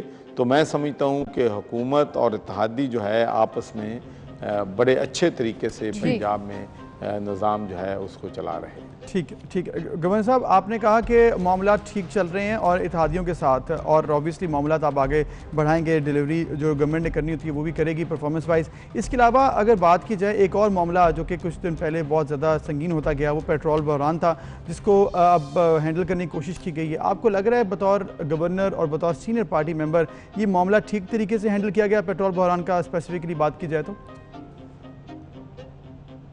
देखिए, पहली बात तो यह है कि जो पेट्रोल का इशू है उसमें यकीनी तौर पर लोगों को तकलीफ़ हुई। हमने पेट्रोल की कीमत कम की, लेकिन बदकिस्मती से पेट्रोल जो है वो मार्केट से गायब कर दिया गया, और उसके बाद आपको मालूम है कि अमली तहकीकात जो हैं वो भी हुई। तो ज़ाहिर है कि जब पेट्रोल की कीमत बढ़ती है तो इसके असरात जो हैं हमारी एग्रीकल्चर पे भी पड़ते हैं, हमारी जो आम लोग हैं उन पे भी पड़ते हैं, महंगाई पे भी पड़ते हैं। लेकिन एक बात मैं ज़रूर कहूँगा कि हमारा जो पेट्रोल की प्राइसेस है वो अपने हम नेबरिंग कंट्रीज़ को देख लें तो उन सब से कम है। सही जॉय साहब, अगर आप ये भी देख लें कि हमारी कितनी डिवैल्यू है नेबरिंग कंट्रीज़ के मुकाबले में, तो शायद ये लॉजिक जो है वो तहरीक इंसाफ की तरफ से उस तरह से ना दी जाए। बहरहाल एनीवेज, एक और इशू जो हमारे मुल्क में बहुत ज़्यादा है जॉय साहब, टिड्डी दल का, जिसका बार बार तज़किरा ना सिर्फ कौमी असम्बली में होता है बल्कि पंजाब असम्बली में भी बात की जाती है। क्या हुकूमत को वाकई में इसकी संगीनी का एहसास है? अभी शर्मिला फारूकी साहिबा भी बात कर रही थी, वो भी बता रही थी कि कितने हज़ार एकड़ ज़मीन जो है वो इससे मुतासर हुई है और मज़ीद फसलें मुतासर होने का खदशा भी है। गवर्नमेंट क्या प्लान कर रही है इस पर, कुछ कहिएगा। देखें जी, मेरा तो सच्ची बात है कि अपने किसानों के लिए ये मेरा दिल दुखता है कि एक बेचारा किसान जो 6 एकड़ का मालिक है, 12 एकड़ का मालिक है, उसने अपनी खाद दी है, खाद खरीदी है, दवाइयाँ खरीदी हैं, बीज दिया है, फसल उगाई है, और जब उस फसल का उसने फ़ायदा लेना है उस वक़्त टिड्डी दिल ने आके उन फसलों को तबाह कर दिया है। उनकी जो रोज़गार जो है वो, उनकी जो आमदनी होनी है वो ख़त्म हो गई है। तो इससे मैं समझता हूँ कि उनको बहुत नुकसान पहुँचा है, और मुझे यकीन है कि इंशाल्लाह हमारी हुकूमत जो है इन तमाम किसानों को जो टिड्डी दल से मुतासर हुए हैं उनको कंपनसेट करेगी, उनको लुक आफ्टर करेगी। और उसके साथ साथ ही आपको मालूम है कि जहाँ जहाँ भी ये हुआ है हमारे तमाम अदारे जो हैं वो वहाँ पर स्प्रे करते हैं और कोशिश करते हैं कि टिड्डी दल का खात्मा किया जाए। साहब, बहुत शुक्रिया आपका, आप हमारे साथ मौजूद थे और थोड़े से वक्त में, लेकिन हमने कोशिश की कि हम ज़्यादा से ज़्यादा इश्यूज कवर कर सकें। अब देखिए कि टिड्डी दल में उन्होंने कहा कि मेरा दिल रोता है, लेकिन मैं ये कहना चाहूँगी कि गवर्नमेंट भी तो तहरीक इंसाफ की है ना। अगर सब लोग ऐसा सोचें तो मैनेज किया जा सकता है। और जो वो कह रहे थे कि जो टिड्डी दल के हवाले से बहरान आया है उसमें ऑब्वियसली ये कोई बहरान ऐसा नहीं था कि समझ में नहीं आ रहा था, कोई बात नहीं कर रहा था, ये बात की जा रही थी और ये बात आपको प्रोएक्टिवली बात करनी चाहिए थी, इस पर प्रोएक्टिवली एक्शन लेना चाहिए था। जो बजट एलोकेशन थी वो थोड़ी डिले हुई, उसमें एग्जीक्यूशन थोड़ी डिले हुई, जिसके बाद ये मामला ख़राब हो गया। अब आपको ज़्यादा पैसे लगाने पड़ रहे हैं, मतलब अगर आपको 1 करोड़ लगाना था अब आपको 4 करोड़ लगाना पड़ रहा है, एग्जाम्पल के तौर पर दे रहा हूँ। क्योंकि हुआ ये कि आपने टाइमली जब नहीं किया तो जब वो मामला फैल गया उसके बाद अब किसान भी उससे मुतासर हो रहे हैं, आपकी इकॉनमी मुतासर हो रही है, आइंदा आने वाला जो फसलें हैं वो भी मुतासर होंगी। तो ये मामला अगर आप प्रोएक्टिवली हैंडल कर लेती गवर्नमेंट तो ज़्यादा बेहतर हो। लेकिन प्रोएक्टिवली अगर पेट्रोल बहरान और कीमतों को भी हैंडल कर लेती तो शायद आवाम इस कदर गम गुस्से का पेट्रोल का जिक्र आप अगर कर रही हैं तो अब देखें वही बात कि दोबारा से कहा जा रहा है कि जी 10 रुपए शायद सस्ता हो जाए आज या कल में। क्या हो रहा है मुझे नहीं समझ आ रही। अभी आपने एकदम से एक यकम भी नहीं आई थी, महीना शुरू भी नहीं हुआ था, अब आप देखें 26 तारीख को आपने बढ़ा दिया, अब आप कह रहे हैं फिर से 10 रुपए कम हो रहा है। आपको पता है कि स्ट्रेटेजी भी हो सकती है कि जो आप ये बहरान कर रहे थे, जैसे 26 को पेट्रोल महंगा हुआ वापस, तो साथ ही पेट्रोल हर जगह अवेलेबल हो गया। अब पेट्रोल चूंकि अवेलेबल है 10 रुपए सस्ता करके थोड़ा मुझे ये बताएं कि ये कैसे टैक्टिक्स हैं कि प्राइवेट ऑयल कंपनीज को आप अरबों का फायदा पहुंचा दें 3 से 4 दिनों में और उसके बाद आप वापस ले आए। इवेंचुअली फायदा तो हो रहा है ना आपको। इवेंचुअली देखिए अगर ये महीना 2 महीने रहता तो हमने आपने क्या कर लेना था, आपने 100 रुपए का पेट्रोल डलवाना ही था। अब आपको 90 का मिलेगा तो खुश हो, इसमें अच्छी बात है। अगर पॉजिटिव कुछ हो रहा है तो आपने 100 रुपए का डलवाना फिर आपने वहाँ पे 100 ही 100 ही दूंगी, मेरा 1 लीटर से थोड़ा सा ऊपर डल जाएगा। That is not the point. Mismanage अगर आप करेंगे चीजों को और आपसे कंट्रोल नहीं होगा। कल तो आप कह रही थी आपकी टैंकी आधी नहीं भरी और मैं परेशान हो गई, 100 का सस्ता हुई ना, मैं आपको मिलेगा। मैं हुई ना। जब आपको एक्स्ट्रा पैसे देने पड़ेंगे फॉर नो रीजन, मैं आपको एक बात बताऊं अबू ज़र, बड़ी सिंपल सा फॉर्मूला है। अगर यही बात 25 रुपए ही लीटर बढ़ता, चले, लेकिन फर्स्ट से बढ़ता, हाँ, ये तो इतना क्रिटिसिज्म अपने आप को आपने खुद जो है वो शकूक व शुबहात के सामने पेट्रोल मार्केट में लेके आए हैं। ये टैक्टिक्स होते हैं। पता नहीं कौन से टैक्टिक्स हैं जो गवर्नमेंट के, मुझे तो समझ नहीं आते। एक ब्रेक लेते फिर मिलेंगे।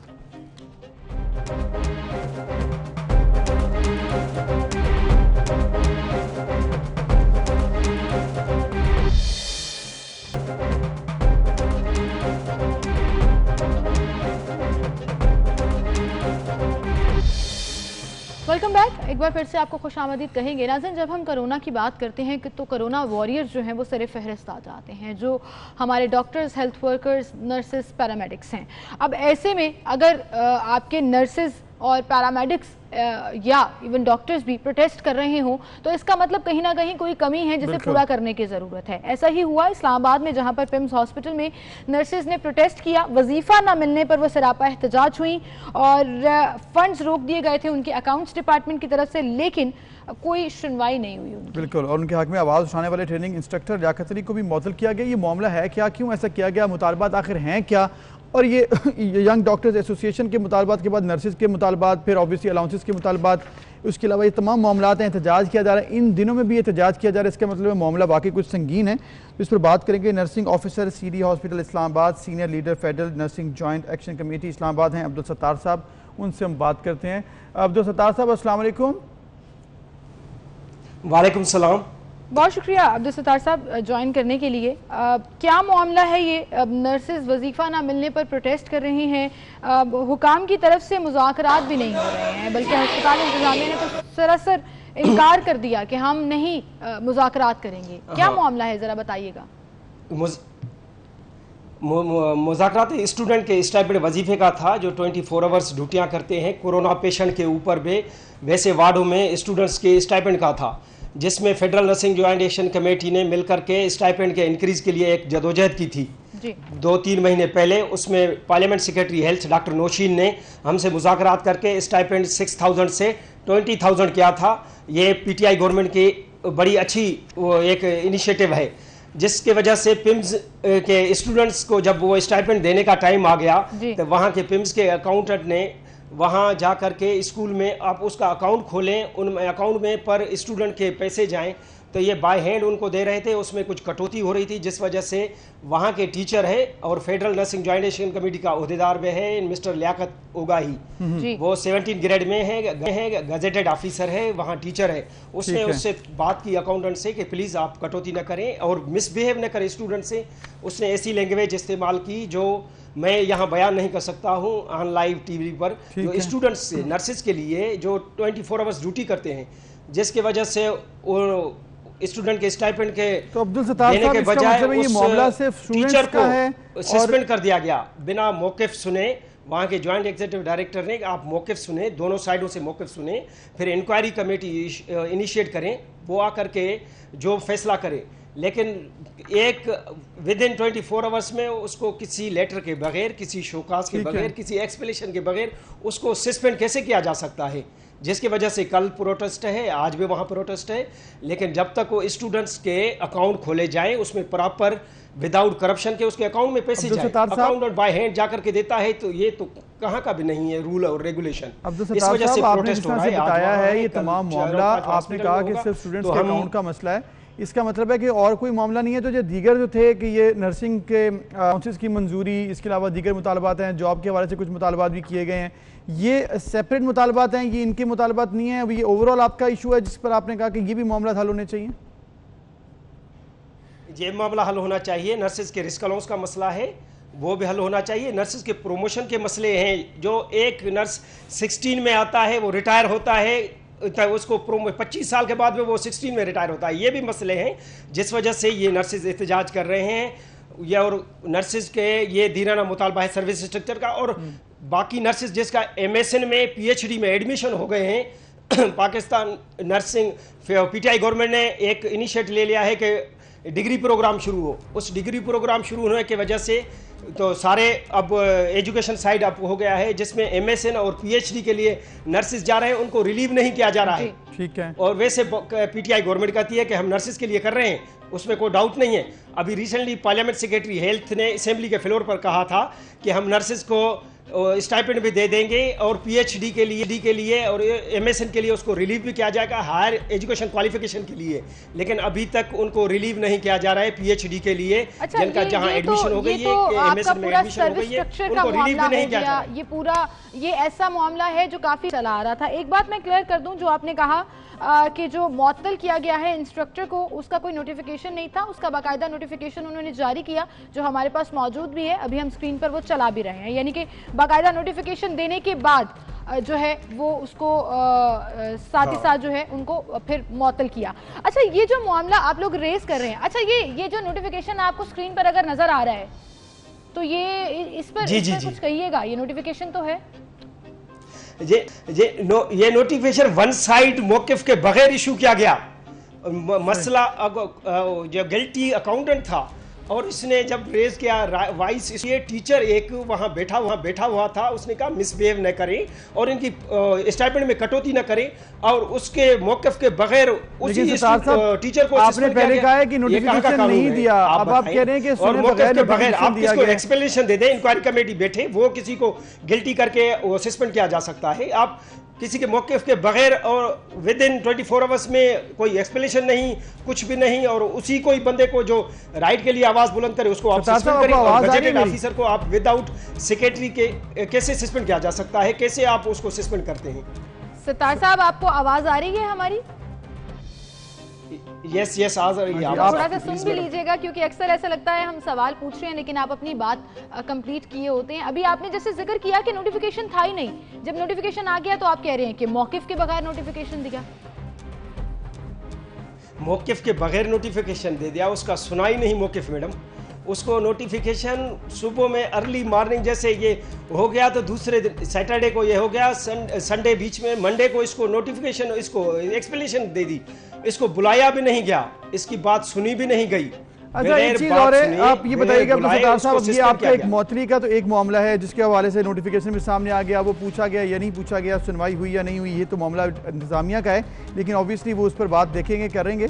एक और मामले आपने कहा इजाफी छुट्टियों के मामले पर, छुट्टियों की बंदिश के मामले पर, ड्यूटी रोस्टर्स के मामले पर, ये भी मामला हैं। क्या आपको लगता है कि कोरोना के दिन है, सिचुएशन ऐसी है, क्राइसिस चल रहा है, ये मामला तो थोड़े से साइड पर रख लेने चाहिए? हाँ, आपकी अगर पे नहीं आ रही है या किसी को निकाल दिया गया है दौरान ड्यूटी, ये तो मामला होता है, लेकिन इसके अलावा आप रूटीन के रोस्टर्स के बारे में, छुट्टियों की बातें इस वक्त कोरोना क्राइसिस में करेंगे तो ऑब्वियसली उसके ऊपर तो कोई नहीं सुनेगा आपकी। जी आप सॉरी, आपकी बात से मैं इत्फाक करता हूं, लेकिन कोई भी नर्स को छुट्टी नहीं करता विदाउट किसी रीज़न के, लेकिन कोरोना के ड्यूटियों में 24 आवर्स नर्सेज ड्यूटी दे रहे हैं।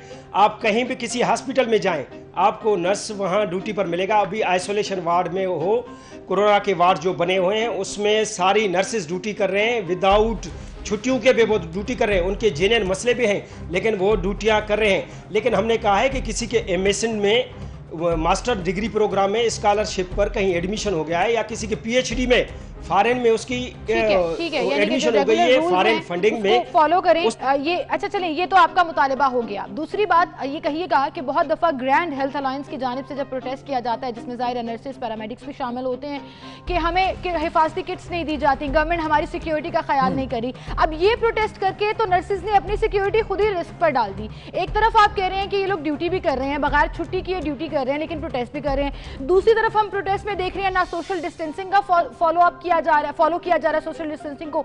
मास्क अगर पहने हैं तो वो नाक से नीचे हैं, मुसलसल जो है आपस में आप क्लोज एनवायरनमेंट के अंदर प्रोटेस्ट भी कर रहे हैं। तो ये तो कोरोना की एसओपीज के खिलाफ है। क्या मेडिकल प्रोफेशनल्स को ये शोभा देता है कि वो एसओपीज की खिलाफ वर्जी करे इतना ओपनली? मैडम, कोई भी एसओपीज के खिलाफ वर्जी नहीं थी। वहाँ स्टूडेंट्स थे, कोरोना में सारी नर्सेज ड्यूटी कर रहे हैं। कहीं भी जाएं, कोरोना की ड्यूटी के बाइकाट किसी ने नहीं किया है, सारी नर्सेज ड्यूटियों पर है।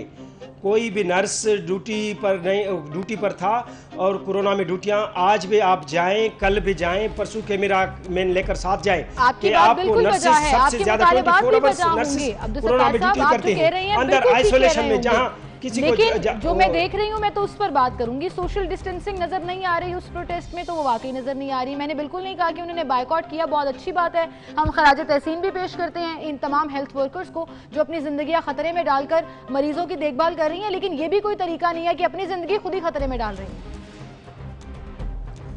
उसमें उन्होंने सोशल डिस्टेंस का रखा था, दूर दूर बैठे थे, थोड़ा सा उसमें ये प्रोग्राम जब आप चंक देखेंगे ना तो उसमें ये फुटेजेस देख लीजिएगा और मुझे जरूर बताइएगा कि सोशल डिस्टेंसिंग नाक के नीचे से मास्क लगाओ।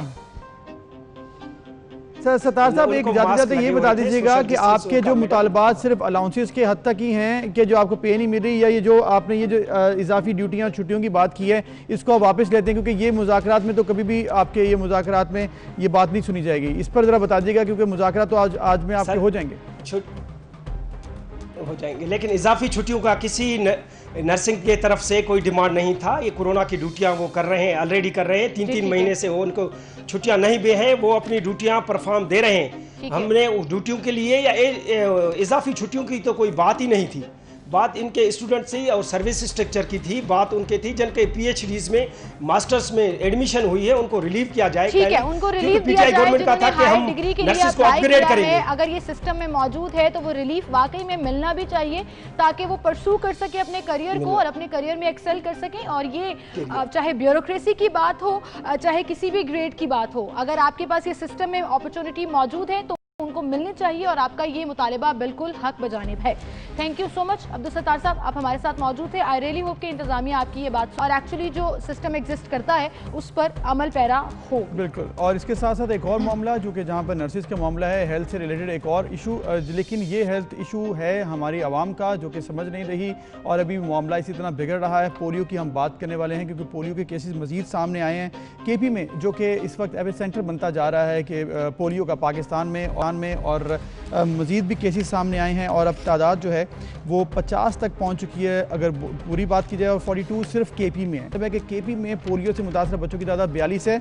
2019 में ये तादाद 93 थी KP में, यानी कि अभी आधा साल हुआ है और आधे केसेस पिछले साल के कंपैरिजन में आ चुके हैं। यानी कि जो भी आप वैक्सीन कर रहे थे, जो कोशिशें कर रहे थे, वो उस तरह से फ्रूटफुल साबित नहीं हो रही हैं और मजीद केसेस भी सामने आ रहे हैं। बदकिस्मती की बात यह है कि जब दुनिया भर ने पोलियो पर काबू पा लिया तो पाकिस्तान उन वाहिद 2 ममालिक में रह गया जिन्होंने अभी तक पोलियो पर काबू नहीं पाया है।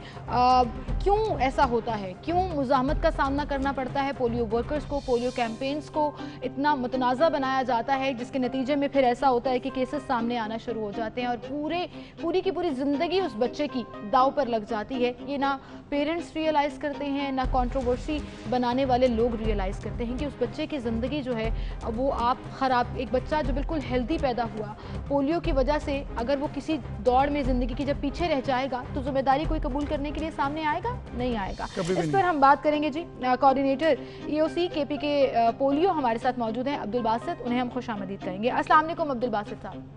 वालेकुम अस्सलाम, थैंक यू। अब्दुल बासित साहब, आपको आवाज़ आ रही है?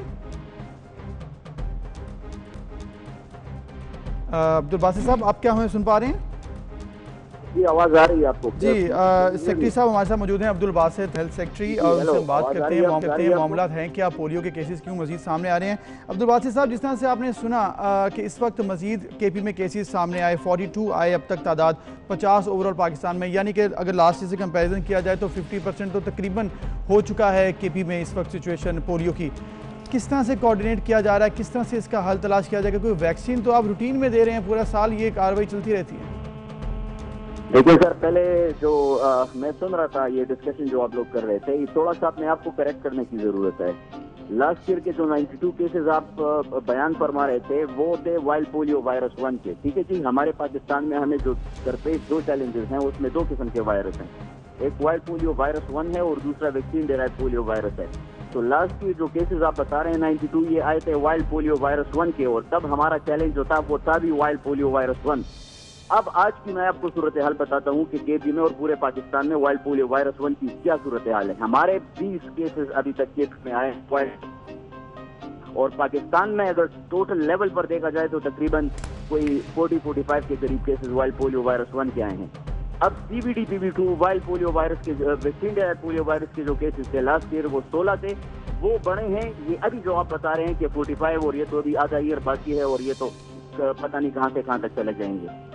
अब मैं आपको बताऊं कि वैक्सीन डेराइव्ड पोलियो वायरस जो है वो सिर्फ पाकिस्तान में नहीं है। पाकिस्तान के अलावा 17-18 ममालिक ऐसे हैं दुनिया के, खासकर अफ्रीका में, जहां पर वैक्सीन डेराइव्ड पोलियो वायरस की ट्रांसमिशन एक्टिवली चल रही है।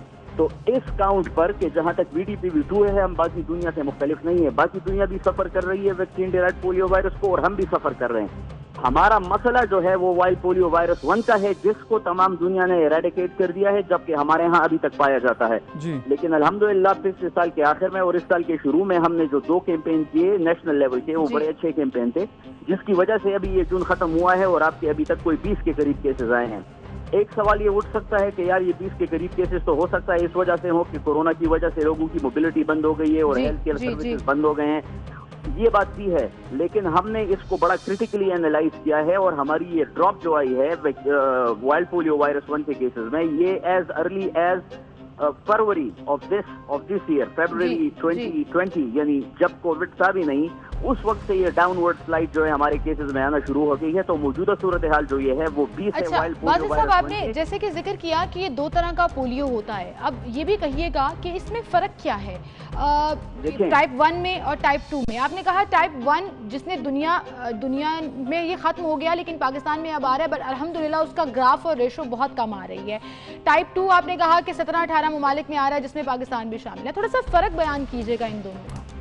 देखें, जहां तक वायरस का ताल्लुक है तो दोनों पैरालिसिस कॉज करते हैं। ठीक है। फर्क जहां पर आ जाता है वहां पर टाइप 2 की नेचर है। ये 2016 में पाकिस्तान ने बशमूली दुनिया के दूसरे ममालिक हमने इसको एक्सटिंक्ट डिक्लेयर कर दिया था। हमने कहा था कि ये दुनिया से, ये हमारे मुल्क से खत्म हो गया है जी। लेकिन ये एक ऐसी वायरस है जो कि बाकी दुनिया के ममालिक में चल रही थी। अब ट्रांसमिशन जो है, इंटरनेशनल मोबिलिटी ऑफ पैसेंजर्स, वो तो दुनिया में एक जगह से लोग दूसरी जगह तक आते जाते रहते हैं और बल्क में आते जाते रहते हैं। हमारे मुल्क में भी चंद ऐसी चीजें होती हैं जिसकी वजह से लोग हमारे जो है उसके लिए मुख्तलिफ किस्म की नौकरियों के लिए, जॉब्स के लिए, तो एक अजम्पशन ये है कि ये दोबारा बाहर की दुनिया से जो है दोबारा पाकिस्तान में ट्रांसमिट होके आया है। और इसके लिए हम जो वैक्सीन यूज करते हैं उसको हम बोलते हैं मोनोवेलेंट पोलियो वैक्सीन 2। अब मोनोवेलेंट में ये खासियत है कि जब तक इसको इम्यून गट, यानी अगर बच्चों के गट महफूज हैं तो ये कुछ नहीं, ये मतलब वायरस जो है ये कुछ नहीं कर सकता। लेकिन अगर बच्चे का गट जो है वो अनइम्यून्ड है, वो गैर महफूज है, तो ये वैक्सीन डेराइव्ड पोलियो वायरस एक ऐसी चीज है कि ये इसमें म्यूटेशन होती रहती है। मतलब ये कि वैक्सीन, क्योंकि आपको पता है कि वैक्सीन भी जो हमारा होता है वो लाइव वायरस होता है, लेकिन उसको हमने कमजोर किया होता है। लेकिन अब्दुल बासित साहब, आपने जिक्र किया, तफसील में बताया, ऑब्वियसली अब ये भी मामला है और जिस तरह से आप बता रहे हैं कि पाकिस्तान और तालिबान सिर्फ अफगानिस्तान है, पूरी दुनिया में ये 2 मुल्क हैं जहाँ पर अभी ये टाइप 1 जो है अभी भी पाया जाता है। एक और बड़ा इशू है जो कि आपके डिपार्टमेंट को फेस करना पड़ता है। हमारे मुल्क में वैक्सीन लगवाने के लिए लोग तैयार नहीं होते थे और अभी भी ऐसे मामला आता है, बहुत से हेल्थ वर्कर्स को शहीद भी किया गया इस मामले पर। उसमें कैसा रिस्पॉन्स है, कुछ बेहतरी आई है ओवर द पीरियड? देखिए, हमारे सूबे की जो है और पाकिस्तान इन जनरल और केपी इन पर्टिकुलर हमारे बड़े मसले हैं। हमारा जो है इस सूबे का बदकिस्मती से लॉ एंड ऑर्डर का इशू बहुत अरसे से रहा है। तो जिस इलाके में, जिस जगह में लॉ एंड ऑर्डर का इशू होता है, फॉर वन रीजन और अनदर, एक्सेस जो है 100% बच्चों तक नहीं हो सकती। पोलियो एक ऐसी बीमारी है जिसमें आपने हर्ड इम्यूनिटी, अभी आपने बड़ा सुना होगा कोविड में, हर्ड इम्यूनिटी को जब तक हम अचीव नहीं करते, मतलब जब तक अब ज्यादातर 100 में से 80 बच्चों को हम कवर करके बाकी 20 को इनके बीच में खड़ा करके उनको प्रोटेक्ट नहीं करते तो ये चीज खत्म नहीं होगी। तो एक तो सिक्योरिटी है, दूसरा जो है हमारे लोगों की सोशो इकोनॉमिक कंडीशन है। हमारे लोग जो है साउथ केपी में खासकर जो है वो बड़े गरीब हैं, वहां पर इलेक्ट्रिसिटी का मसला है, वहां पर दूसरी जो बेसिक एम्यूनिटीज हैं उनका मसला है, उनके आपस में जमीनों के तनाज़ात हैं जिनका मसला है, और उन तमाम चीजों की वजह से वो बॉयकॉट कर देते हैं जब भी केसेस होते हैं। तो ये सिर्फ हेल्थ डिपार्टमेंट का मसला नहीं है, it's an overall governance issue. जब तक हम होलिस्टिकली अप्रोच नहीं करेंगे, जब तक हम उनके जो ये बेसिक नीड्स हैं उनको एड्रेस नहीं करेंगे, उनके तनाज़ात डिस्ट्रिक्ट एडमिनिस्ट्रेशन जो है वो खत्म नहीं करेगी, तब तक हमें एक्सेस नहीं मिलेगा। और जब हमें एक्सेस नहीं मिलेगा तो तमाम बच्चों को पोलियो के कतरे नहीं मिलेंगे, और नहीं मिलेंगे तो वायरस रहेगा। बिल्कुल ठीक कहा आपने अब्दुल बासित साहब, बहुत शुक्रिया आपका, आप हमारे साथ मौजूद थे। बेसिकली ये सिस्टम से ज्यादा अवेयरनेस का प्रॉब्लम है, लोगों की एक्सेप्टेबिलिटी का प्रॉब्लम है, और खास तौर पर चूंकि केपीके से ये केसेस ज्यादा रिपोर्ट होते हैं या रेजिस्टेंस केपीके में देखने में आती है, उसकी रीजन भी ये है जो अभी अब्दुल बासित साहब भी बता रहे थे कि वहाँ पर कल्चर भी डिफरेंट है और लोग इसको जिसे कहते हैं ना कि वो हमने एक ऐसा वाक़या भी सुना था कि बच्चों को पोलियो के कतरे नहीं पिलाएंगे जब तक हमारी ये डिमांड्स पूरी नहीं करेंगे। तो लोग उसको अपने फायदे के लिए, अपने मुफाद के लिए इस्तेमाल करते हैं, अपना फायदा नहीं। और इसके साथ अगर अफगानिस्तान और पाकिस्तान पूरी दुनिया में ये वाहिद रह गए हैं जहाँ पर इस तरह का पोलियो पाया जाता है टाइप 1, इसका मतलब कहीं तो खराबी है हमारे यहाँ पर सिस्टम में भी, कल्चर में भी और लोगों की एक्सेप्टेबिलिटी में भी। तो इसको जरूर बेहतर करें। और आपको अगर पोलियो केसेस के हवाले से अवेयर किया जाता है, अगर कतरे पिलाए जाते हैं, तो प्लीज़ अपने बच्चों को ये पिलवाएं, क्योंकि ये उनकी सेहत के लिए, पाकिस्तान की सेहत के लिए बहुत ज़रूरी है। बिल्कुल। इसी के साथ एक ब्रेक की तरफ चलते हैं, फिर हाजिर होंगे।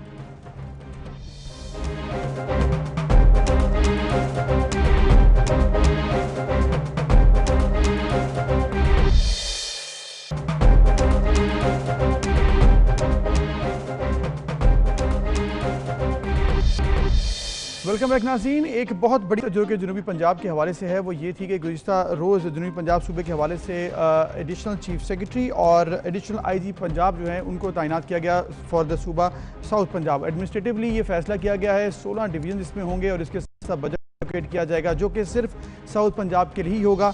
और ये एक बड़ी बात है। एडिशनल IG ऑफिस बहावलपुर में बनेगा, जबकि पंजाब एडिशनल चीफ का जो ऑफिस है वो मुल्तान में बनेगा। यानी कि पंजाब की जो साउथ पंजाब के अवाम से जो वादा था उसमें एक पहला बड़ा कदम ये लिया गया कि अब जो है आपके लिए एडमिनिस्ट्रेटिवली सूबे को थोड़ा डिवाइड किया गया। बिल्कुल सही, और ये बड़ा इंपॉर्टेंट भी था, जबकि इस गवर्नमेंट की तरफ से बार बार अलग सूबे की बात भी की गई कि उनका राइट है, उनको मिलना चाहिए, वहीं पर एडमिनिस्ट्रेटिवली भी करना एक बड़ी बात, क्योंकि दूसरी तरफ आईनी मामला है आपको 1/3 मेजॉरिटी 2/3 मेजॉरिटी चाहिए और आपको वो सब कुछ कराना है। बहरहाल जी ये फर्स्ट स्टेप है और इस पर साउथ पंजाब के लोग क्या समझते हैं कि वाकई में उनके बहुत बड़े मसाइल जो हैं जिसके लिए उनको लाहौर आना पड़ता था, अगर आपको चीफ सेक्रेटरी साहब से कुछ मसला है या आपको IG के ऑफिस से कुछ काम है, तो वो मामला जो है वो मेजर तौर पर जो है वो सॉर्ट आउट हो जाएगा। इस पर हम बात करेंगे।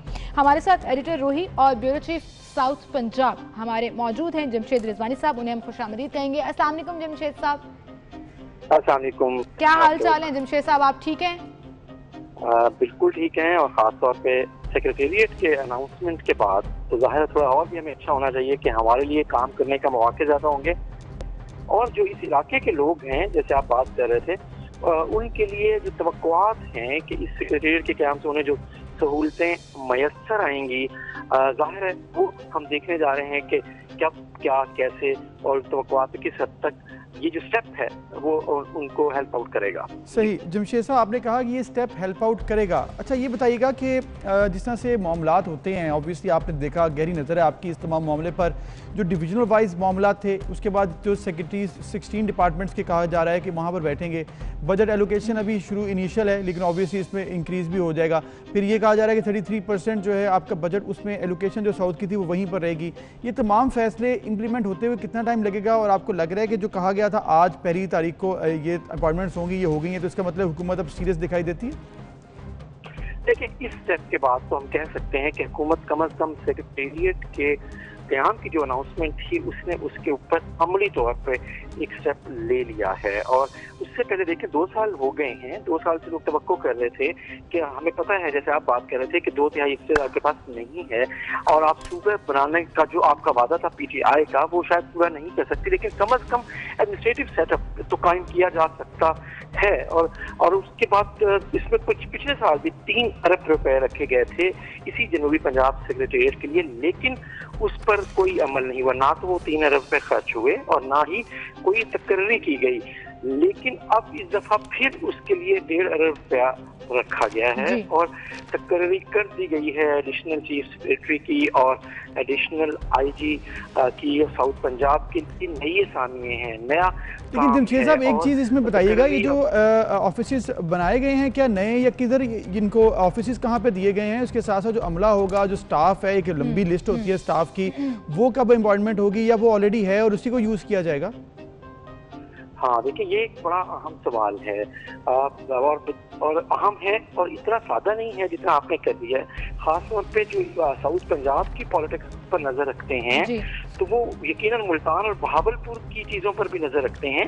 बहावलपुर वाले ये चाहते हैं कि सेक्रेटेरिएट वहाँ बने और मुल्तान के लोगों की ख्वाहिश है कि सेंटर साउथ का ये है, बड़ा शहर है, तो मेट्रोपॉलिटन सिटी है तो इसको यहाँ बनना चाहिए। अब जमशेद साहब आप देखिए ना, एक तरफ तो ये टसल चलती है साउथ पंजाब सेंट्रल पंजाब की, अब साउथ पंजाब के विदिन ही अगर ये प्रॉब्लम्स होंगी और डिविजन्स होंगी तो फिर आप भी बेहतर तौर पर समझते हैं कि गवर्नमेंट के लिए कितना और मुश्किल हो जाएगा उसका डिसीजन लेना। पहले ही ये जो 2 ऑफिसेज बनाए गए हैं इस पर कितना तनाजा देखने में आया, मुल्तान में हो, भावलपुर में हो, अब आप इसको मजीद एक्सटेंड कर देंगे तो फिर ओवरऑल पंजाब की अटेंशन उस तरह से नहीं ले सकेगा साउथ पंजाब। आपस में तो यूनिटी होनी चाहिए। देखिए सियासी गवर्नमेंट का ये काम है कि वो अपनी कम अज कम इत्तेफाक की राय पैदा करे। अभी तक अपोजिशन की तरफ से तो ये कहीं भावलपुर मुल्तान की बात नहीं हुई है, यहाँ के अपोजिशन ने ये बात नहीं की है। वो तो एक सूबे की बात कर रहे हैं या सेक्रेटरी की बात कर रहे हैं, अभी न्यूट्रल है। ये पाकिस्तान तहरीक इंसाफ और उनकी इत्तेहादी जमात पाकिस्तान मुस्लिम लीग कायदे आजम के जो MNAs हैं बहावलपुर से 2, खासतौर पर मलिक फारूक आजम PTI से। शेख साहब आपने कहा कि अभी तक ऑपोजिशन की तरफ से कोई बात नहीं हुई है, ऐसा तो नहीं है। ऑब्वियसली जब हुकूमत ने करारदाद पेश की थी, कोशिश की थी, तो तभी हुकूमत के इत्तेहादियों में से और इसके अलावा अपोजिशन से ये कहा गया था कि हमें 2 नहीं 3 सूबे चाहिए। ये पीपल्स पार्टी के दौर से मामला चल रहा है, फिर नून लीग का हुकूमत आई तब भी ये बात इस स्टेप तक भी नहीं गई है। तो ऑब्वियसली इसका मतलब अपोजिशन भी उतनी सीरियस नहीं है, 2/3 मेजॉरिटी तो बात की बात है। एक चीज तो पहले दिन से रही है, खास तौर पे नून लीग ने भी 2 सूबों की बहरहाल यहाँ पंजाब में बात की थी। वो भावलपुर सूबे की बहाली की बात कर रहे हैं और जो पीपल्स पार्टी है वो जनूबी पंजाब सूबे की बात कर रही है। जो पाकिस्तान तहरीक इंसाफ का वादा था, उनका वादा जनूबी पंजाब सूबे का था। जनूबी पंजाब सूबा महाज के ज़ाहिर मखदूम खुसरो मुख्तार उस वक्त सदर थे और उन्होंने जो इलेक्शन से पहले जो अलायंस किया था वो ये था। लेकिन ये जो स्टेप है, अगर हम इसको वो देखें तो ये स्टेप कम अज कम पेशरफ्त है, अच्छी पेशरफ्त है and I think we should appreciate it कि एक्चुअली जो वादा किया था उसकी तरफ एक अहम कदम तो उठा लिया। जितनी मर्जी कंट्रोवर्सीज हों, जितनी मर्जी लड़ाइयाँ हों, जितने मर्जी तनाज़े हों, अब ऑफिसेस तो बन गए। अब देखना ये होगा कि ये प्रॉपर्ली फंक्शनल कब तक होते हैं।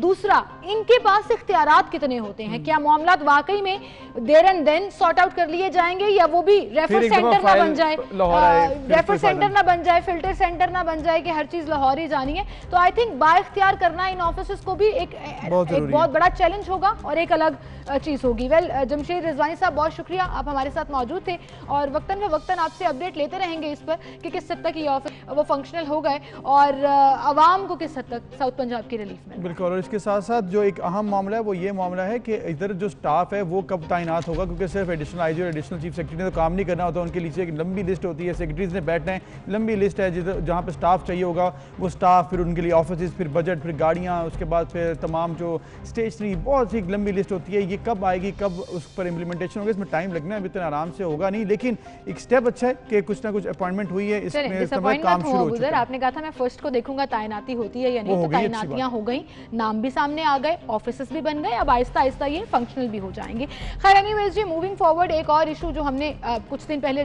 डिस्कस किया था कि ओवरऑल ट्रांसपोर्टर्स जो हैं वो किरायों में इजाफा कर रहे हैं क्योंकि पेट्रोल महंगा हो गया है। अब पेट्रोल तो वापस आने की तैयारी की जा रही है, 10 रुपये कमी की बात की जा रही है कि शायद 10 रुपये कमी की जाए और आवाम को रिलीफ दिया जाए, लेकिन कराची के ट्रांसपोर्टर्स ने जैसे फौरन पेट्रोल प्राइस में इजाफा हुआ वैसे ही अब उन्होंने कहा है कि हम भी किरायों में इजाफा कर देंगे, बात की बाद में देखी जाएगी। तो ये सब मामला है। आखिर ट्रांसपोर्टर्स जब पेट्रोल कम होता है तब तो फौरी कार्रवाई ऐसी नहीं करते, लेकिन जैसे ही पेट्रोल महंगा हुआ फौरी जो है बढ़ा दी गई। इस पर बात करेंगे कैप्टन रिटायर्ड आसिफ महमूद साहब हमारे साथ मौजूद हैं, जो कि चेयरमैन हैं supreme council of Pakistan transporters के। अस्सलाम वालेकुम आसिफ साहब। वालेकुम सलाम सर, फाइन, थैंक यू, अल्लाह। आसिफ साहब, जैसे हम जिक्र कर रहे हैं ट्रांसपोर्टर्स के ऑब्वियसली इश्यूज होंगे जिसकी वजह से वो फिर कोऑर्डिनेट करते हुए पेट्रोल के बाद प्राइसेस जब बढ़ती हैं तो फिर ट्रांसपोर्टर्स किराए भी बढ़ा देते हैं। इस वक्त सिचुएशन क्या है, क्या आपके साथ कोऑर्डिनेट किया गया और क्या मामला जो है वो आवाम की पहुँच से दूर होता जा रहा है, क्योंकि पेट्रोल जैसे ही बढ़ा उसी रात कीमतें बढ़ गई? सर, पेट्रोल और डीजल तो एक तरफ रहा, हमें अगर आप पूरी तरह अगर सुनना चाहते हैं तो you will have to give us some time. हमारे यहाँ तो वो मिसाल है कि जो आप जिन चीज़ों को आप तसव्वुर नहीं कर सकते। डीजल की प्राइसेस बढ़ने के बावजूद हम हर किस्म की रिलीफ आवाम को, गवर्नमेंट को हर तरह देने से तैयार हैं, लेकिन कहीं आप हमें गवर्नमेंट तो दिखाएं। हमें अगर सिंध गवर्नमेंट की बात करते हैं तो सिंध गवर्नमेंट के अंदर जो हमारे साथ मसाइल नहीं, ज्यादतियां जो हो रही हैं, अगर आप सुनेंगे तो हैरान हो जाएंगे। 12 साल पहले सिंध गवर्नमेंट ने कराची शहर से बाहर बसेस को ले जाने के लिए 100 एकड़ जमीन अलॉट की, अभी तक उसका नामो निशान नहीं। 15 साल पहले हाई कोर्ट, सुप्रीम कोर्ट के ऑर्डर्स पे कराची शहर से ट्रकों को नॉर्दर्न बाईपास पर ले जाने के लिए 500 एकड़ जमीन अलॉट की, अभी तक उसका नामो निशान नहीं। 12 साल पहले ऑयल टैंकर्स को रज़ाकाबाद ले जाने के लिए मुतालिबात वक्तन वक्तन डिफरेंट प्लेटफॉर्म्स पर सामने आते रहते हैं। हमारा आज का एजेंडा किराए बढ़ाने के हवाले से है और बड़ा सादा सा सवाल मैं आपसे पूछूंगी कि हमारी रिपोर्ट्स के मुताबिक जब पेट्रोल 116-17 रुपए था, जितना किराया आप लोग वसूल कर रहे थे, पेट्रोल ऑलमोस्ट 75 पर गया, किराया कम नहीं किया गया। ये हमारे रिपोर्टर और हमारी रिपोर्ट के मुताबिक है। 75 से 100 हुआ, आपने किराया बढ़ा दिया, तो इसमें आवाम को रिलीफ कहाँ दिया जा रहा है? कम होता है तो किराए कम नहीं होते, जरा सा बढ़ता है तो किराए आसमानों पर बातें करना शुरू कर देते हैं। काश आप ये देख लेती कि 1000 रुपए परमिट फीस को 18,000 रुपया कर दिया गया। काश आप ये भी आपकी नजर में होता। और पिछले 10 साल पहले आप 2010 के किराए चेक करें, 2010 की डीजल प्राइस करें, हम उस वक्त के किराए से भी कम ले रहे हैं। ये कॉन्सेप्ट हमारा दुरुस्त नहीं है। ठीक है, इमीडिएट कुछ ना कुछ अफेक्ट जरूर पड़ता है, लेकिन जो इस वक्त ट्रांसपोर्ट की हालत है वो इतनी अबतर है कि एक दफा आप उसकी डिटेल्स देखेंगी, उनके डॉक्यूमेंटेशन देखेंगी कि क्या इतनी कॉस्ट के अंदर बसेस या व्हीकल्स चल भी सकती हैं कि नहीं सकती। पिछले 4 महीने से ये लॉकडाउन की वजह से कोई 0% रिलीफ है, एक 0% भी रिलीफ हमें जो है नहीं दिया गया। अच्छा, देखें कितना बड़ा सानिया है कि जो आपने जिक्र किया लॉकडाउन, मैं आपसे एक अर्ज करूंगा। जी बोलिए सर। लॉकडाउन के 4 महीने हो गए हैं, लोग अनएम्प्लॉयमेंट की वजह से फाकों पर आ गए। गवर्नमेंट ऑफ सिंध के पास अरबों रुपए के बजट हैं। क्या अच्छा होता कि कराची शहर में चलने वाली लोकल बसेस के लिए कुछ थोड़ा सा, कुछ ना कुछ आटे में नमक के बराबर रिलीफ अनाउंस करते।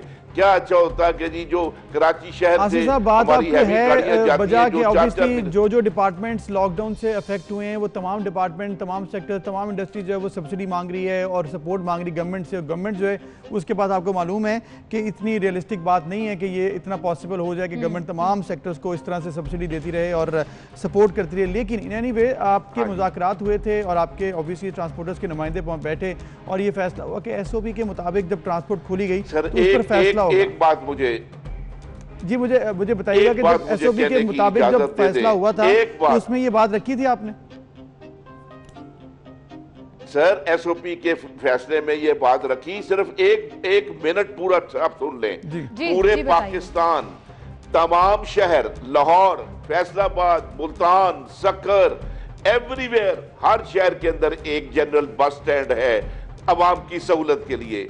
कराची वाहिद बदकिस्मत शहर है जहां पर पूरे शहर में पिछले 20 साल से एक बस स्टैंड तक नहीं बनाया गया, एक not a single one.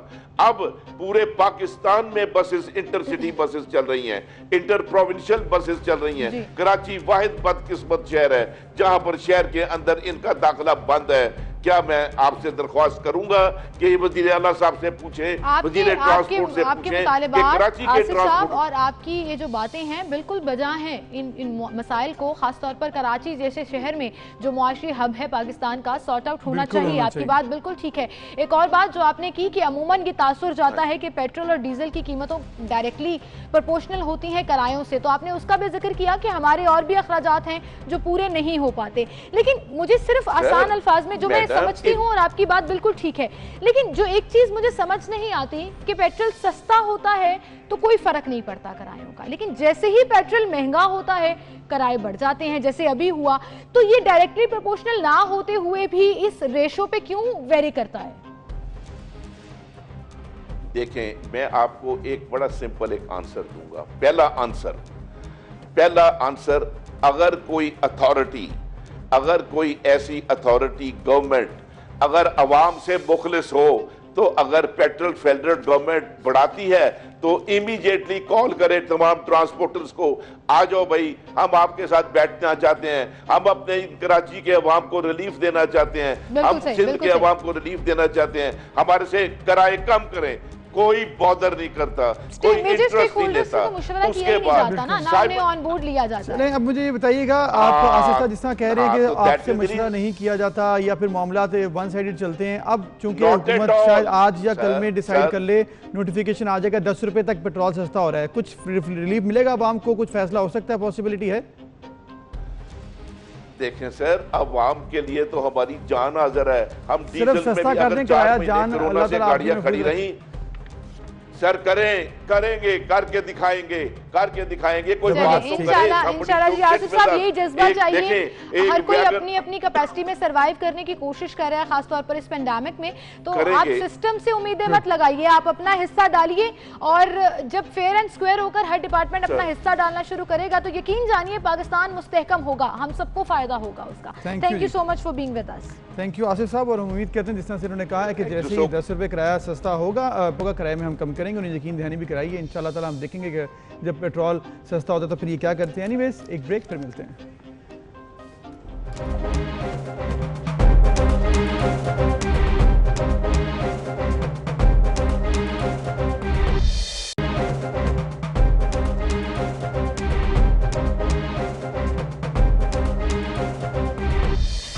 Welcome back. और ये गाड़ी जो छिक छिक चल रही है, ये अबूजर को बहुत पसंद आई है और बनी भी बहुत प्यारी हुई है। आपको मैं बताऊं, ये गत्ते से बनी हुई है पूरी की पूरी गाड़ी, जिसके टायर में भी आप देख सकते हैं कि गत्ता थोड़ा उल्टा करके इस्तेमाल किया है। इसके ये दरवाजे भी हैं जो खुलते हैं, अंदर स्टीयरिंग भी लगा हुआ है, हॉर्न भी लगा हुआ है, और स्टीयरिंग के ऊपर वो लूप भी लगा हुआ है।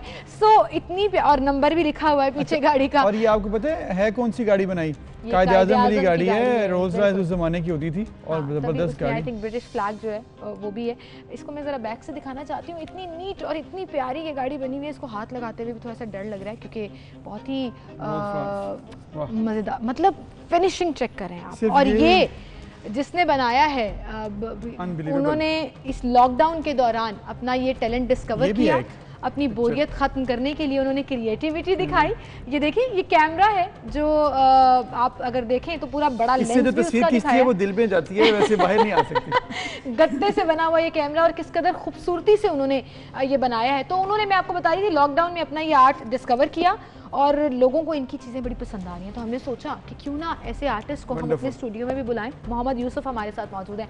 अस्सलाम वालेकुम। वालेकुम सलाम, मिस कैसे हैं? ठीक है, अल्हम्दुलिल्लाह, बिल्कुल ठीक ठाक। आप बताएं क्या हाल है? शुक्र अल्लाह का, दुआएं आपकी। ज़बरदस्त, मैं टोटली इम्प्रेस्ड हो गई। हमारे पास तो वर्ड्स नहीं है, क्योंकि पहली दफ़ा ऐसी चीज़ आर्ट आपका है बड़ा खूबसूरत, और हम हमेशा कहते हैं कि पाकिस्तान में बड़ा ज़बरदस्त टैलेंट है और वही को हमें प्रमोट भी करना चाहिए। और सबसे ज़्यादा इंस्पायरिंग बात कि इन्होंने कहीं से सीखा भी नहीं है, खुद एक नेचुरल टैलेंट है, उसको एक बस आहिस्ता आहिस्ता फाइन करते हुए यहाँ तक आप आ गए हैं। तो थोड़ा सफर बताइएगा, और ये है क्या, कैसे बनाते हैं? गत्ता है ये, टोटली आपने बताया, अब जरा हमारे नाज़रीन को बताएं। जैसे कि ये देखें कि ये कैमरा है, ये अक्सर आप देखते हैं कि वेस्ट मटेरियल होता है, लोग इस्तेमाल करके उसको फेंक देते हैं। और चिप्स, ये लेस चिप्स नहीं होती, उस कार्डबोर्ड का ये सारा गत्ता लगा हुआ है इसके ऊपर। और इसको मेरा ख्याल बनाने में मुझे लगे थे तकरीबन 4 से 5 घंटे इसको तैयार करते हुए मॉडल को। जबरदस्त। और फर्स्ट टाइम मैंने तैयार किया, मुझे बहुत खुशी हुई। इसी तरह के मैंने बेपनाह और हैंडीकैम बनाया था जी, सबसे पहले मैंने ये मॉडल तैयार किया था। इसके बाद मैंने हैंडीकैम तैयार किया, मैंने फिर DSLR छोटे बड़े सारे लेंस मैंने इसके मुकम्मल तैयार की। मैंने पूरी कलेक्शन बनाई थी कैमरा। गाड़ी तक कैसे पहुंचे? गाड़ी तक मैं इसके बाद इंशाल्लाह ये है कि मेरे पास आइडिया आया, मैं ये है कि अपनी फैमिली के साथ म्यूज़ियम गया, वहाँ मैंने कुछ पिक्चर देखी, वहाँ पर ये कार्डबोर्ड शीट पर मतलब कि ड्रा हुई थी। तो मैंने कहा क्यों ना इस पर एक नई एक्टिविटी की जाए और एक एंटीक और यूनिक आइडिया। और गत्ता टोटल आपने यूज किया? जी, टोटल गत्ता है। और इसके ऊपर वगैरह आइडिया, फिर उसको फॉलो करना, फिर एग्जैक्ट इतना फाइन है, मतलब आप देखें लाइट्स के ऊपर बाकायदा लाइट को अगर आप चेक करें तो तीन उसके लेयर्स बनाई हैं ताकि वो प्रॉपर उसको शक्ल दी जाए। फिर टायर के ऊपर देखें कैसे 3 लेयर्स यहाँ पर बनाई हुई है, उसके अंदर रिम इसका वुडन टेक्सचर देखें, सबसे मजे की बात है चलती भी है अल्हम्दुलिल्लाह। इसका वुडन टेक्सचर देखें, जो उसके ऊपर वुडन टेक्सचर दिया हुआ है। काफी लोग वो समझते हैं कि वुडन शीट है, मैं आपसे अभी यही पूछ रही थी कि ये वुडन शीट नहीं है, इसको चंद कलरों को मिला के इसको एक टेक्सचर दिया गया हुआ है। ये आपने खुद दिया हाथ से? जी अल्हम्दुलिल्लाह, मैंने खुद दिया। अरे जबरदस्त जबरदस्त, बहुत रॉयल गाड़ी है। इसका मोनोग्राम देख सकते हैं, छोटा सा एक। और ये देखिए, ये बेसिकली अगर आप ये सोच रहे हैं कि जी इसका क्या मकसद है, तो मेरे जैसे लोग और बहुत से ऐसे लोग जो आर्ट के शौकीन होते हैं और इस चीज़ का शौक़ रखते हैं, वो अपनी ड्राइंग रूम्स में इसको सजाते हैं।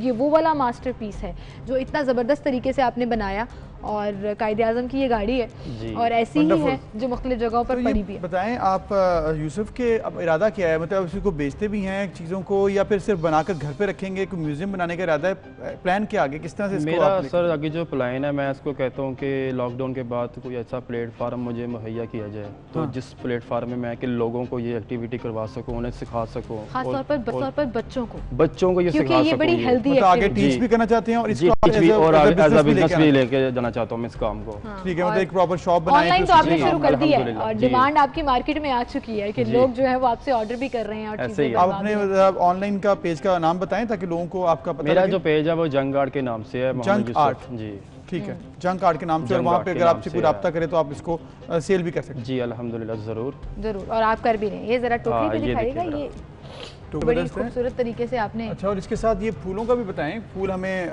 जरा इनके कलर्स और फिर उनकी क्वालिटी किस तरह बनाएं। ये देखो, ये तो ये किस चीज से है? ये तो ये जूट है, ये जूट से बना। हाँ, वही मैं देख रही थी। और ये आपने सारा खुद बनाया? जी, ये टोटल हैंडमेड वायर के साथ बना हुआ है। उसके जो स्टैंड्स हैं जी, ये कार्डबोर्ड से टोकरी बनी हुई है। वो फूल भी हैं, ये भी फूल लें ना जरा, ये देखें, वो तो येलो दे दो, ब्लू, येलो ब्लू है, रेड है। अबूजर मुझे फूल देने लगे हैं, ओहो सारी रखना।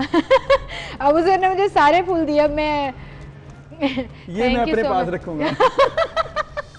चलें जी, 2 येलो और ये किस चीज से बने हैं यूसुफ? ये शॉपिंग बैग है मिस। अच्छा, ये शॉपिंग, ओ माय गॉड, ये जो आपको फूल नजर आ रहा है ना, जो मैं समझ रही थी शायद बटर पेपर होगा, ये शॉपिंग बैग है जो पॉलिथीन बैग हम यूज करते हैं। मतलब जबरदस्त। ये आइडिया आपको कैसे आया? ये आइडिया मुझे मार्केट था अपने अब्बू के पास, तो शॉपर बैग काफ़ी पड़े हुए थे वेस्ट, तो मैंने कहा क्यों ना इन्हें किसी आर्ट्स में यूटिलाइज किया जाए, इसको फाइन तरीके से बनाया जाए, तो मैंने इंशाल्लाह ये आके बनाया शॉपर बैग। ये फूल और ये देखो इतना प्यारा लग रहा है, आप देखेंगे ये बाजार से लेने, ये खराब नहीं होगा कभी। ये टोटल हैंडमेड, मतलब कि वॉशेबल है, जैसे मुझे इसे वॉश कर सकते हैं। इट लुक्स वेरी फ्रेश और बहुत ज़बरदस्त। ये पेपर है, and I think we should, आपको बुलाने का मकसद भी ये था कि हमें अप्रिशिएट करना है पाकिस्तान के टैलेंट को, पाकिस्तान के आर्ट को, और आप जो ये काम कर रहे हैं प्लीज़ कभी रुकिएगा मत, अपने बिजनेस के लिए, अपने काम के लिए इसको मत छोड़िएगा। ये आपका पैशन है और जंग आर्ट के नाम से आपका पेज है, वो फॉलो देम,